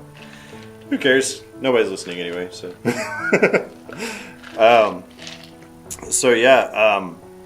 So all they go and eat lunch, and I gotta tell you, if you want to sweeten the deal, if you're trying to work something out with me, buy me some Chick-fil-A, dude. I noticed that they were eating on Chick-fil-A too. Yeah, that's awesome. When this movie was made, Chick-fil-A was not widely as known. No, it wasn't. It's a lot more popular nowadays. That was more of a Southern thing. I'm surprised in like New York they had that. Chick-fil-A, we don't know where Tech U take place. Oh, that's true. Tech U's not in New York. Tech U's not anywhere, but... Right. But it's definitely not in New York. And well, not the city. I assumed it was somewhere in New York State, but I'm thinking that it was more influenced by the University of Miami, which they were known in the 90s as the U. Oh. And their colors actually happened to be orange and green, just like Teku. Oh, so kind of a little reference there. I got you. I think so. They were a football powerhouse Yeah. back when this movie was made. So I think that's where he got his inspiration for Teku. Well, I was gonna say, I was like, so we went to Florida over the weekend, but he missed school on Monday. He wasn't there for that, so that's not completely out of the realm of possibility either, you know. So, yeah. No, those are excused absences in high school. Right. College visits are excused. Yeah. But yeah, all these girls are huddling all around Jesus and, licking all over him and stuff. Like, going crazy over this dude, you know? They're like sitting over there eating their lunch going, "Oh, Jesus." Oh, Jesus. And Crooch is like talking about how freaky them white bitches are. Mm-hmm. They are. In this, they are. I never met any freaky ones like that, but whatever. You're not a beautiful black man who happens to be Right. a superstar athlete, Shane. Right. The number 1 draft pick. Yeah. We will never know what that feels like. No, sir. But I am positive they get that kind of attention. I'm sure. We find out just how freaky these white bitches are real quick. Mm-hmm. Yeah, they go to this party that's going on in the dorm. And this is that scene I was telling you about with Oh, I Tracy knew. Lane. And, yeah. You get some fake boobies going on. So they're the assistant coaches Right. that Rick Fox wants to introduce Jesus to. Right. He opens it up and there's two... They're older women. I mean, they're young women, but Well, they're not college students. I would say they're in their 30s. You know, like Or maybe or mid-30s even mid to something. late 20s, but they're not 19-year-olds. No. Yeah, they're And- not college students. They're sitting there in just bottoms and big fake boobies hanging out. And I'm going to tell you, I did not know who either one of these women were, but I Right. immediately knew that they were adult film actors. Well, yeah. It's pretty obvious. They kind of have that look to them, that aura, I guess. Especially in the late 90s. So, yeah, they decide they're going to have themselves a little three-way. They're in a waterbed, by the way. Yeah. That's the way to do it, I guess. Not that I would know, but... Yeah. But, and we get this really great scene of this big three-way, and they do it in all kinds of different positions and everything else. And at the end, he's got one woman on each side of him laying in bed still, and he's just got this big grin from ear to ear on his face. Yeah, he does. Yep. So, it's not too long after that we see Jake goes to the school, because I think he was waiting for him after school, and he's nowhere to be found. I get the feeling he doesn't even know he's out of town. No, he doesn't. I don't think so. Because he doesn't have any idea where Jesus is at all, you know. Can't He's find looking Jesus. everywhere for him. Yeah. And he actually goes up to Lala, and that's when he calls her Layla. Right. It's pretty funny, yeah. And he asks her where Jesus is, and she's like, I haven't seen him, you know, whatever. And so then he kind of alludes to the fact that, like, I kind of know what's going on between you and your boy over there, DeAndre, and whatnot. Although he doesn't know DeAndre's name at this point. She says it's her brother. Right, yeah. Oh, your brother. That's what he says. I can see the resemblance. Yeah, it's pretty funny. And then, sure enough, this guy, DeAndre, rolls up to him, and he's like, hey, is everything okay here? And I forget what happens. What he Throat says punch. to him. Yeah, he just takes him right in the throat, dude. That's it. Knocks Takes him his on ass his out. ass. Yeah, he does. And so then, after whipping DeAndre's ass, he goes and asks the parole officers for some money. And basically, he says that he has a girl that he wants to take out and stuff like that. And they start giving him a hard time that he's like hung up on this prostitute. And they make all sorts of comments about how her health, we'll say.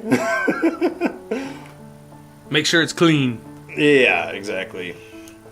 And that's where I noticed, because they give him some more money, but They make a lot of jokes about like gay prison sex. Yeah. And don't they even ask him about like meeting a little boy or something like that at some point. Have you ever touched some boys? Yeah. Yeah. It's whatever. They were definitely giving him a hard time. But then he goes to find Dakota, and that's when I noticed that, like, all of her cuts and bruises and everything from when she got her ass whipped by Sweetness had all, like, healed up. She's good to go. Like, no more than 72 hours beforehand. Right. So, yeah, he gives her some money, because he's like, hey, I'll pay you for your time. Let's go do something fun, you know. And so they go back to his place, they get some drinks, and they start to get a little frisky. And he comes in his pants. Which is twice we've talked about coming in your pants on this show. Oh, Forrest Gump. Yeah, and Forrest Gump. I feel dizzy. Jake felt pretty dizzy too. Yeah. And he's actually really pissed off about it because he was wanting to have some fun. Well, And, it's been 2,213 days that he's been locked up. So we know it's been at least that long since he's been with the woman. Right. He's seen a lot of sausage in the meantime, I'm sure. But. Yeah. And she goes to take off her clothes, and he's like, just pretend like you mean it. Right. And, you know, after he busts in his pants, like, Dakota is, you know, like I said, she's that hooker with the heart of gold. Mm-hmm. Like, she leans over, she says, don't worry about it. We have all night. All night, yeah. I turned my meter off. There you go. Yeah. And they immediately start making out again. Mm-hmm. We get to where Uncle Bubba is giving Jesus a ride. In the brand new Lexus. In a brand new Lexus. And Jesus is pissed. He's like, where'd you get this car? And he said, they offered it to me. And he's like, man, if I get seen in this car, he's like, that's going to be it for me. And they're like, legally speaking, as long as it's in my name, then you don't have to worry about it. He's like, take the car back. He's like, I don't want any part of this stuff, you know. By the way, there has been college athletes whose family members have been given cars and they lost their scholarships and never made it to the big leagues because of that shit. Oh, wow. For the exact reason that... Exact same thing.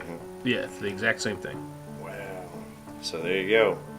Jesus, his straight and narrow is probably a good idea. So, have you ever heard of the name Reggie Bush? Yeah. Okay. I'll tell you a thing about him, but yeah. Well, football player out of USC. Okay. All right. One of the top draft picks. His year went to New Orleans Saints. Okay. And like 7 years or something like that after he was in the league, reports were leaked that his family was receiving vehicles and shit for him to go to USC. So USC had to vacate their championships they won while he was there. He had to give up his Heisman Trophy that he won. Oh, wow. All because of exactly what Bubba was doing. Dang, over a car. Yeesh. And by the way, Spike Lee made this movie before that shit happened. Oh, wow. There you go. Then after that, we see where Jake goes to Martha's grave. And this is kind of a sad scene. And It's a real sad scene. I don't even think he says anything. Nope. He's just there, and he winds he up lays like the hugging. Yeah.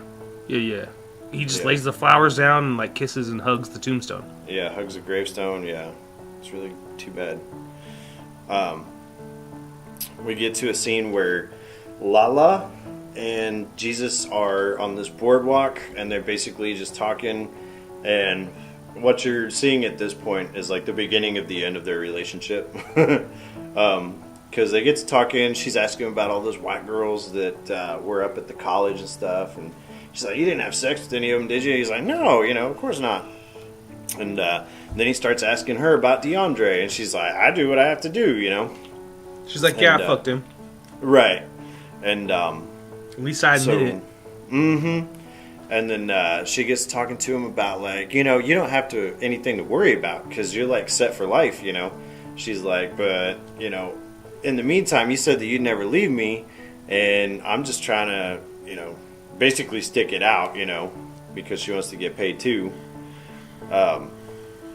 Then they go into this weird thing where they bring up that she had an abortion earlier on.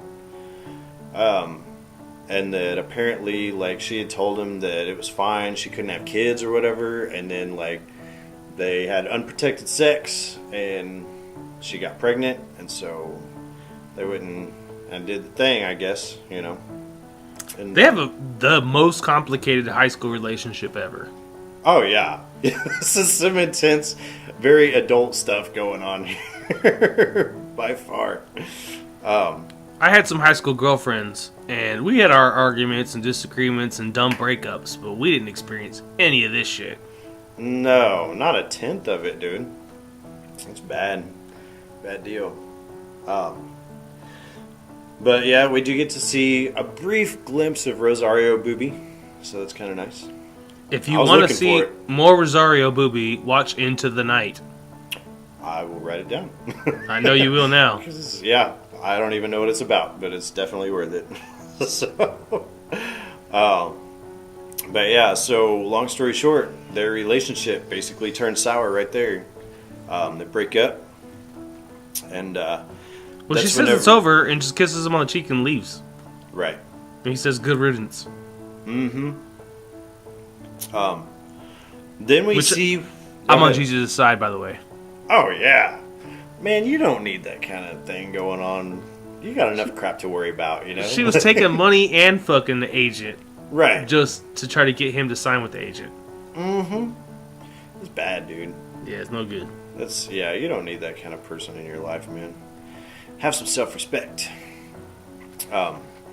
Then we get to the scene, man, where Jake and Jesus. Jesus is out, or Jake's out playing basketball, I think, and Jesus shows up, and or maybe it's the other way around. He basically has with them this letter of intent, though, and he's like, "I'll play you for it." He said, "You know, whoever wins," he's like, "If I win, you sign the letter. I will play to 11, and if you win, then I will leave and never bother you ever again. You know, carte blanche." And he's like, "All right, game on."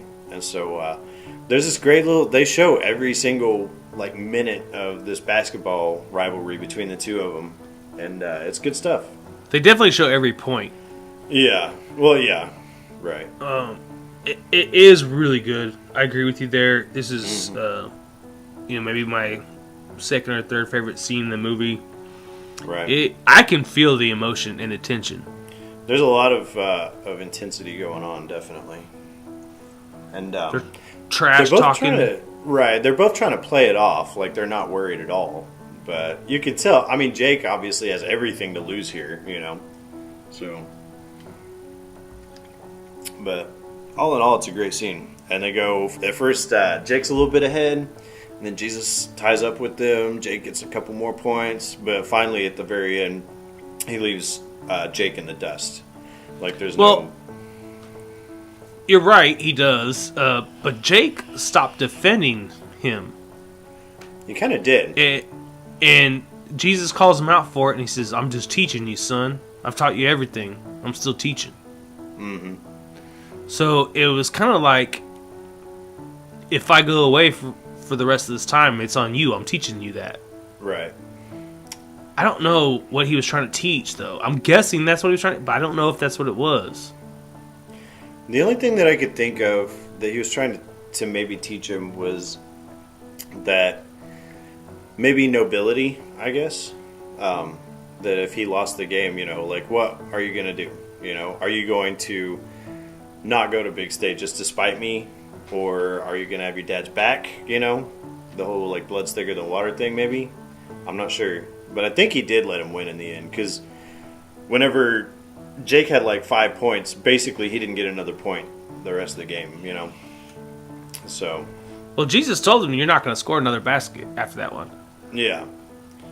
So. I don't know. I don't know if he was trying to teach him nobility or if he was trying to teach him killer instinct. I don't know. Could be. Ultimately, Jesus wins.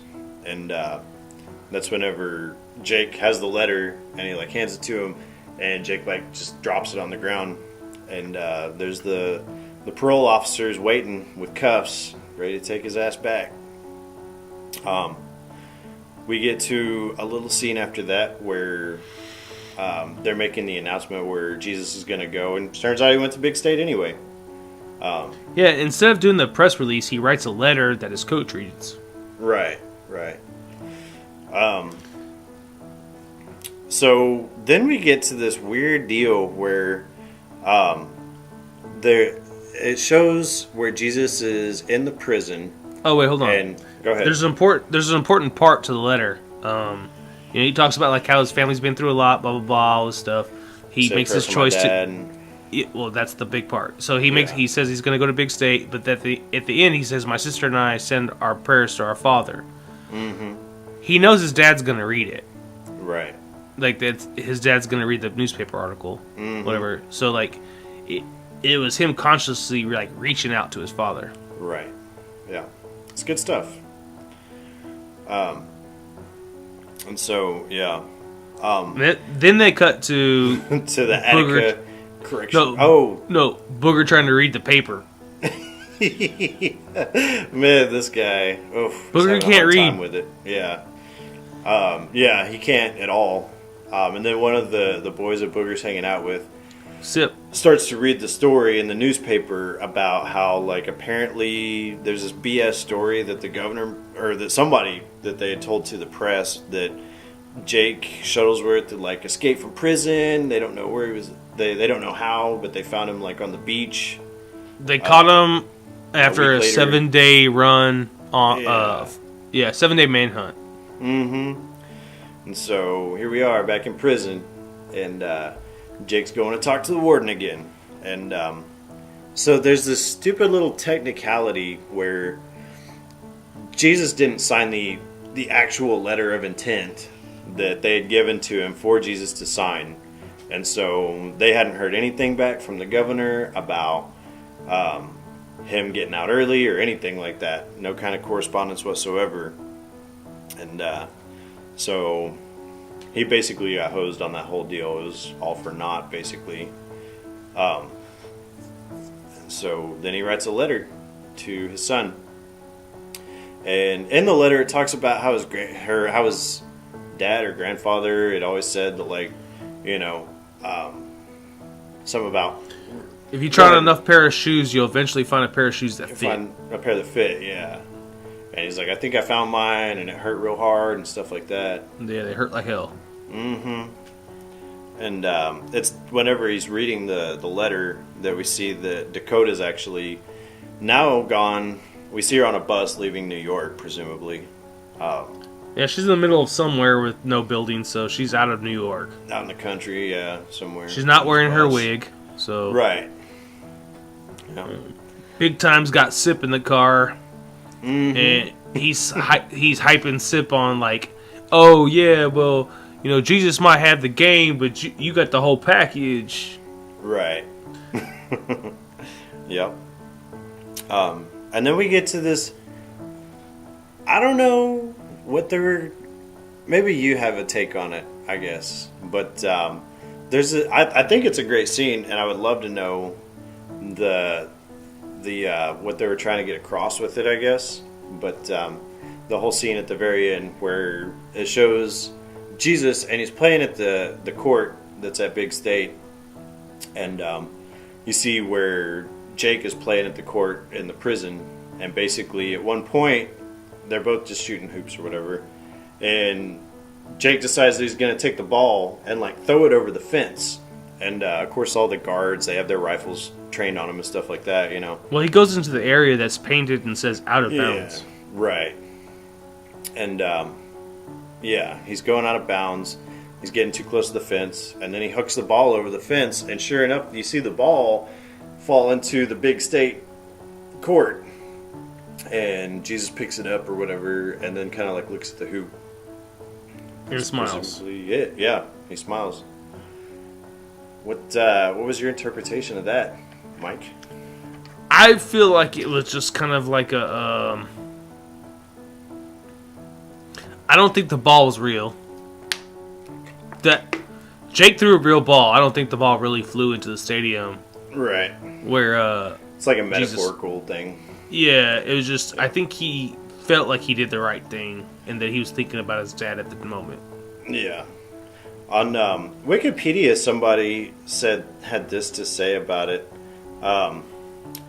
So they said that Jake ultimately finds freedom by casting away his dreams and burdens to his son Jesus, symbolized by the throwing of his old basketball over the prison wall and magically onto the big state court where Jesus is practicing alone. Jesus clutches the ball, knowing it is a message of hope from his father. So it's one of those deals where you can make whatever you want out of it, I guess. Yeah. Yeah. But, yeah, that's the movie. That is it. That is the movie. What did you think? I liked it. I'm a fan, man. It's a really good story. Yeah. It's a tale that's been told, hundreds of times. Mm-hmm. He does...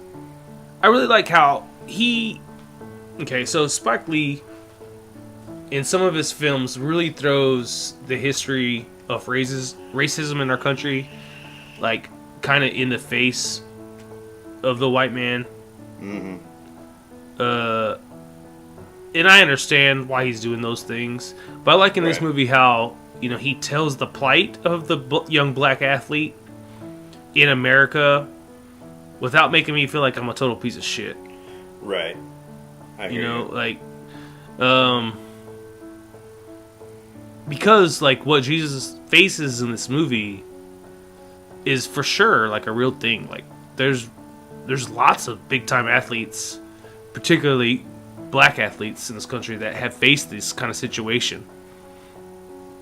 But I'd agree. he does it in a really, like, well-told story. Mm-hmm. And that's kind of the thing right there, I guess, more so than, like, well, you should feel bad because, you grew up in a household where you had, all this stuff, and you didn't have to worry about bills. I mean, like, more so than anything, if there's any kind of takeaway from an economic standpoint, it's like, be grateful for what you have, like, Right. As opposed to, you're a piece of shit because, you're privileged or whatever, that I don't ever get really that kind of take on it at all, One thing I do like about the movie is that the relationship between the father and the son, it doesn't have like an easy resolution to it, There's never like a point in the movie where you see him like embrace each other and he's like, I'm so sorry, and Jesus is like, it's okay, I forgive you, something like that. It more so has to do with the fact that, like, at the end of the day, he's more so like, basically the way that their story comes to an end is he just kind of has to bite the bullet and be like, this is my dad, like, I can't hate this guy, Right. I mean, Spike could have very easily have made the movie where Jesus wins the one-on-one, drops the letter, and the cops show up, handcuff Jake, and as they're hauling off in the car, Jesus runs up and hands the letter to, like, one of the cops. Right. The letter of intent to one of the cops. Jake gets out a year later, and everybody's happily ever after. Yeah, he gets out, and Jesus is sitting outside of the car, like, hugging his dad as soon as he gets out of prison. Right. But instead, he did a way more realistic thing. Mm-hmm. I think an ending like that would have circumvented the rest of the movie, honestly. To have something that neat and tidy, because there's nothing neat and tidy about their relationship. And so something like that would have, I felt like, wouldn't have been true to the overall theme of the movie, Yeah. Well, and Jesus even did what he thought was the right thing to help his dad, too. Right. I mean, there's a couple things being accomplished there. One, he was doing what his mom wanted him to do, get an education. Right. Two, he was trying to help his dad. And his dad still got fucked. Yeah, he got hosed. It wasn't a happy ending, but life's not like that, sometimes. So. But most of the time it's not. Right. And that's it. But I ain't gonna lie, this is the best number one from 1998 we've watched yet. By a long shot. It's a really good flick, man. Yeah. The relationships, the character building. I mean, even the guy, big time, we see him for one scene and then a really quick snippet later.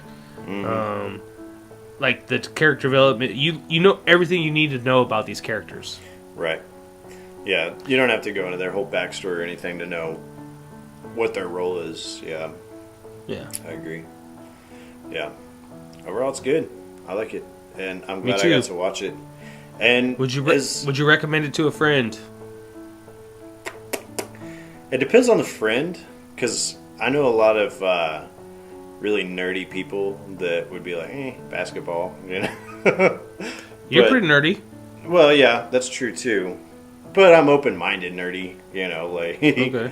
Yeah, but you know, if there's somebody that's like, man, I just want to watch a good movie about a father and a son, I got the perfect movie for you. You know, like, you'll love this. Then, Yeah, it's a good flick. so, yeah. How about you? Yeah, man, I would definitely Easily. recommend it. Most of my friends are, pretty big into sports, and the great thing about basketball being part of this film is that through the sport of basketball, you have an opportunity to see some real deep, emotional scars and connections. Mm-hmm. That's no lie right there. Truth.com. You can call me Jesus. Jesus, the Messiah. I prayed to God to deliver Jesus, known as Mike. But yeah, no, it's good. I'm glad I got to watch it. Probably not my favorite Spike Lee joint, but it's a good one though. So It is. Yep. What are we watching next week? Well, as we discussed earlier, this one was number one at the box office for exactly 1 week. So nowadays, I don't think that this movie would be number one at the box office. I think 1998 was kind of a capsule where this did better than it would have nowadays. Oh, you're crazy.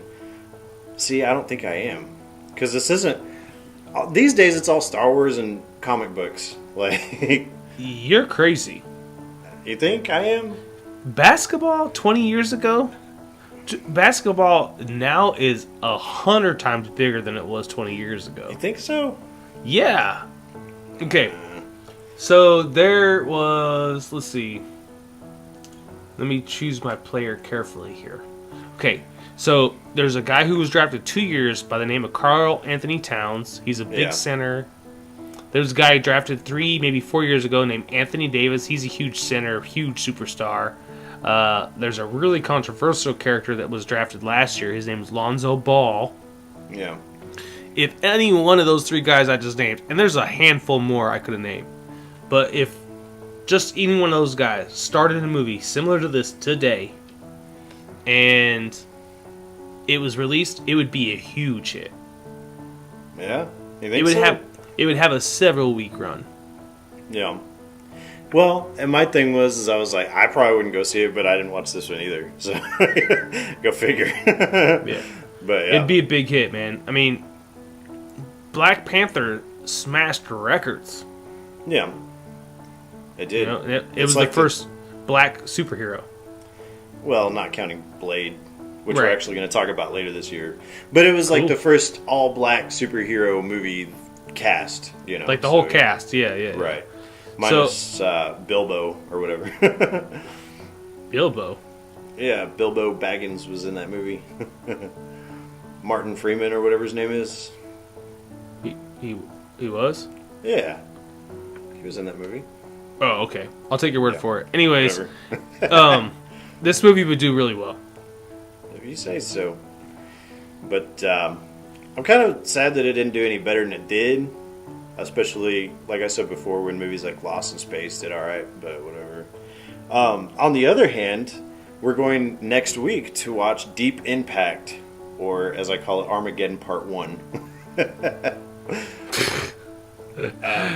I've never been able to get the image of a porn film out of my head when I hear the title Deep Impact.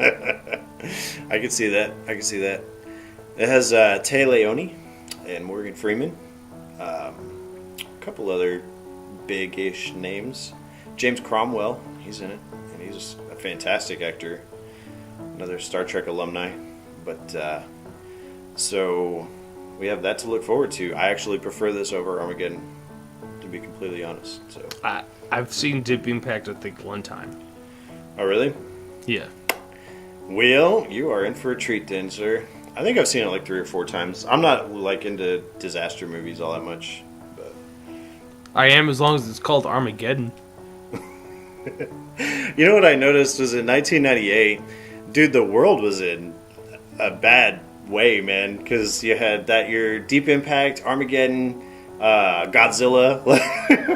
The Earth was a punching bag that year. But Well, what's only 18 months away? do what? What was only 18 months away? Oh, what was it, 9/11 at that point? The year 2000. Oh, yeah, you're right. Yeah, people So didn't know everybody what was was- going to fucking happen. Right. Everybody's tripping over Y2K and all that crap. Nothing Yeah. happened. Nothing at all. Right. But yeah, so we have that to look forward to. If you would like, you are welcome to join us on, you can look us up on anywhere you get your podcast. It's Casino Royale WCheese, all one word. Casino Royale with cheese, separate words, on our Facebook. If you want to join our page, you can. What else we got? Twitter, Casino Royale WCheese, Instagram. Yeah, we haven't done a whole lot with those yet, but I promise we are going to get to them. When he says haven't done a whole lot, he means nothing. I mean, I created the page. Right. But that's it, though. Like, there ain't much else. To be honest, Shane makes these really killer thumbnails for all these episodes, and he attaches them to the YouTube videos. Right. If you're listening on iTunes or any other podcast, you're not seeing these thumbnails. So I'm going to start. I want to put them up on the our social media pages so you guys can at least see the effort Shane puts into some of them. Some of them are really, really, really good. Pretty funny. I actually do try to put a lot of effort into them and make them look, decent. So, but speaking of YouTube, I don't think I mentioned it's Casino Royale WCheese. And you can send any questions or comments or dick pics to cheesymovie@yahoo.com. But I'm not checking that email anymore. Fuck that. But, it doesn't have to be a dick. Whatever. Preferably not a dick. Preferably not, but I'll probably still. I mean, I'll delete it, but After I'll you click give it a through. good long stare. After I download it to my phone, yeah. But yeah, that's gonna be it from me, I reckon. That's all I got, brother. All right, well, make sure you join us for Deep Impact. Thanks again for watching. We really appreciate you guys that do, and we will see you next time. Bye.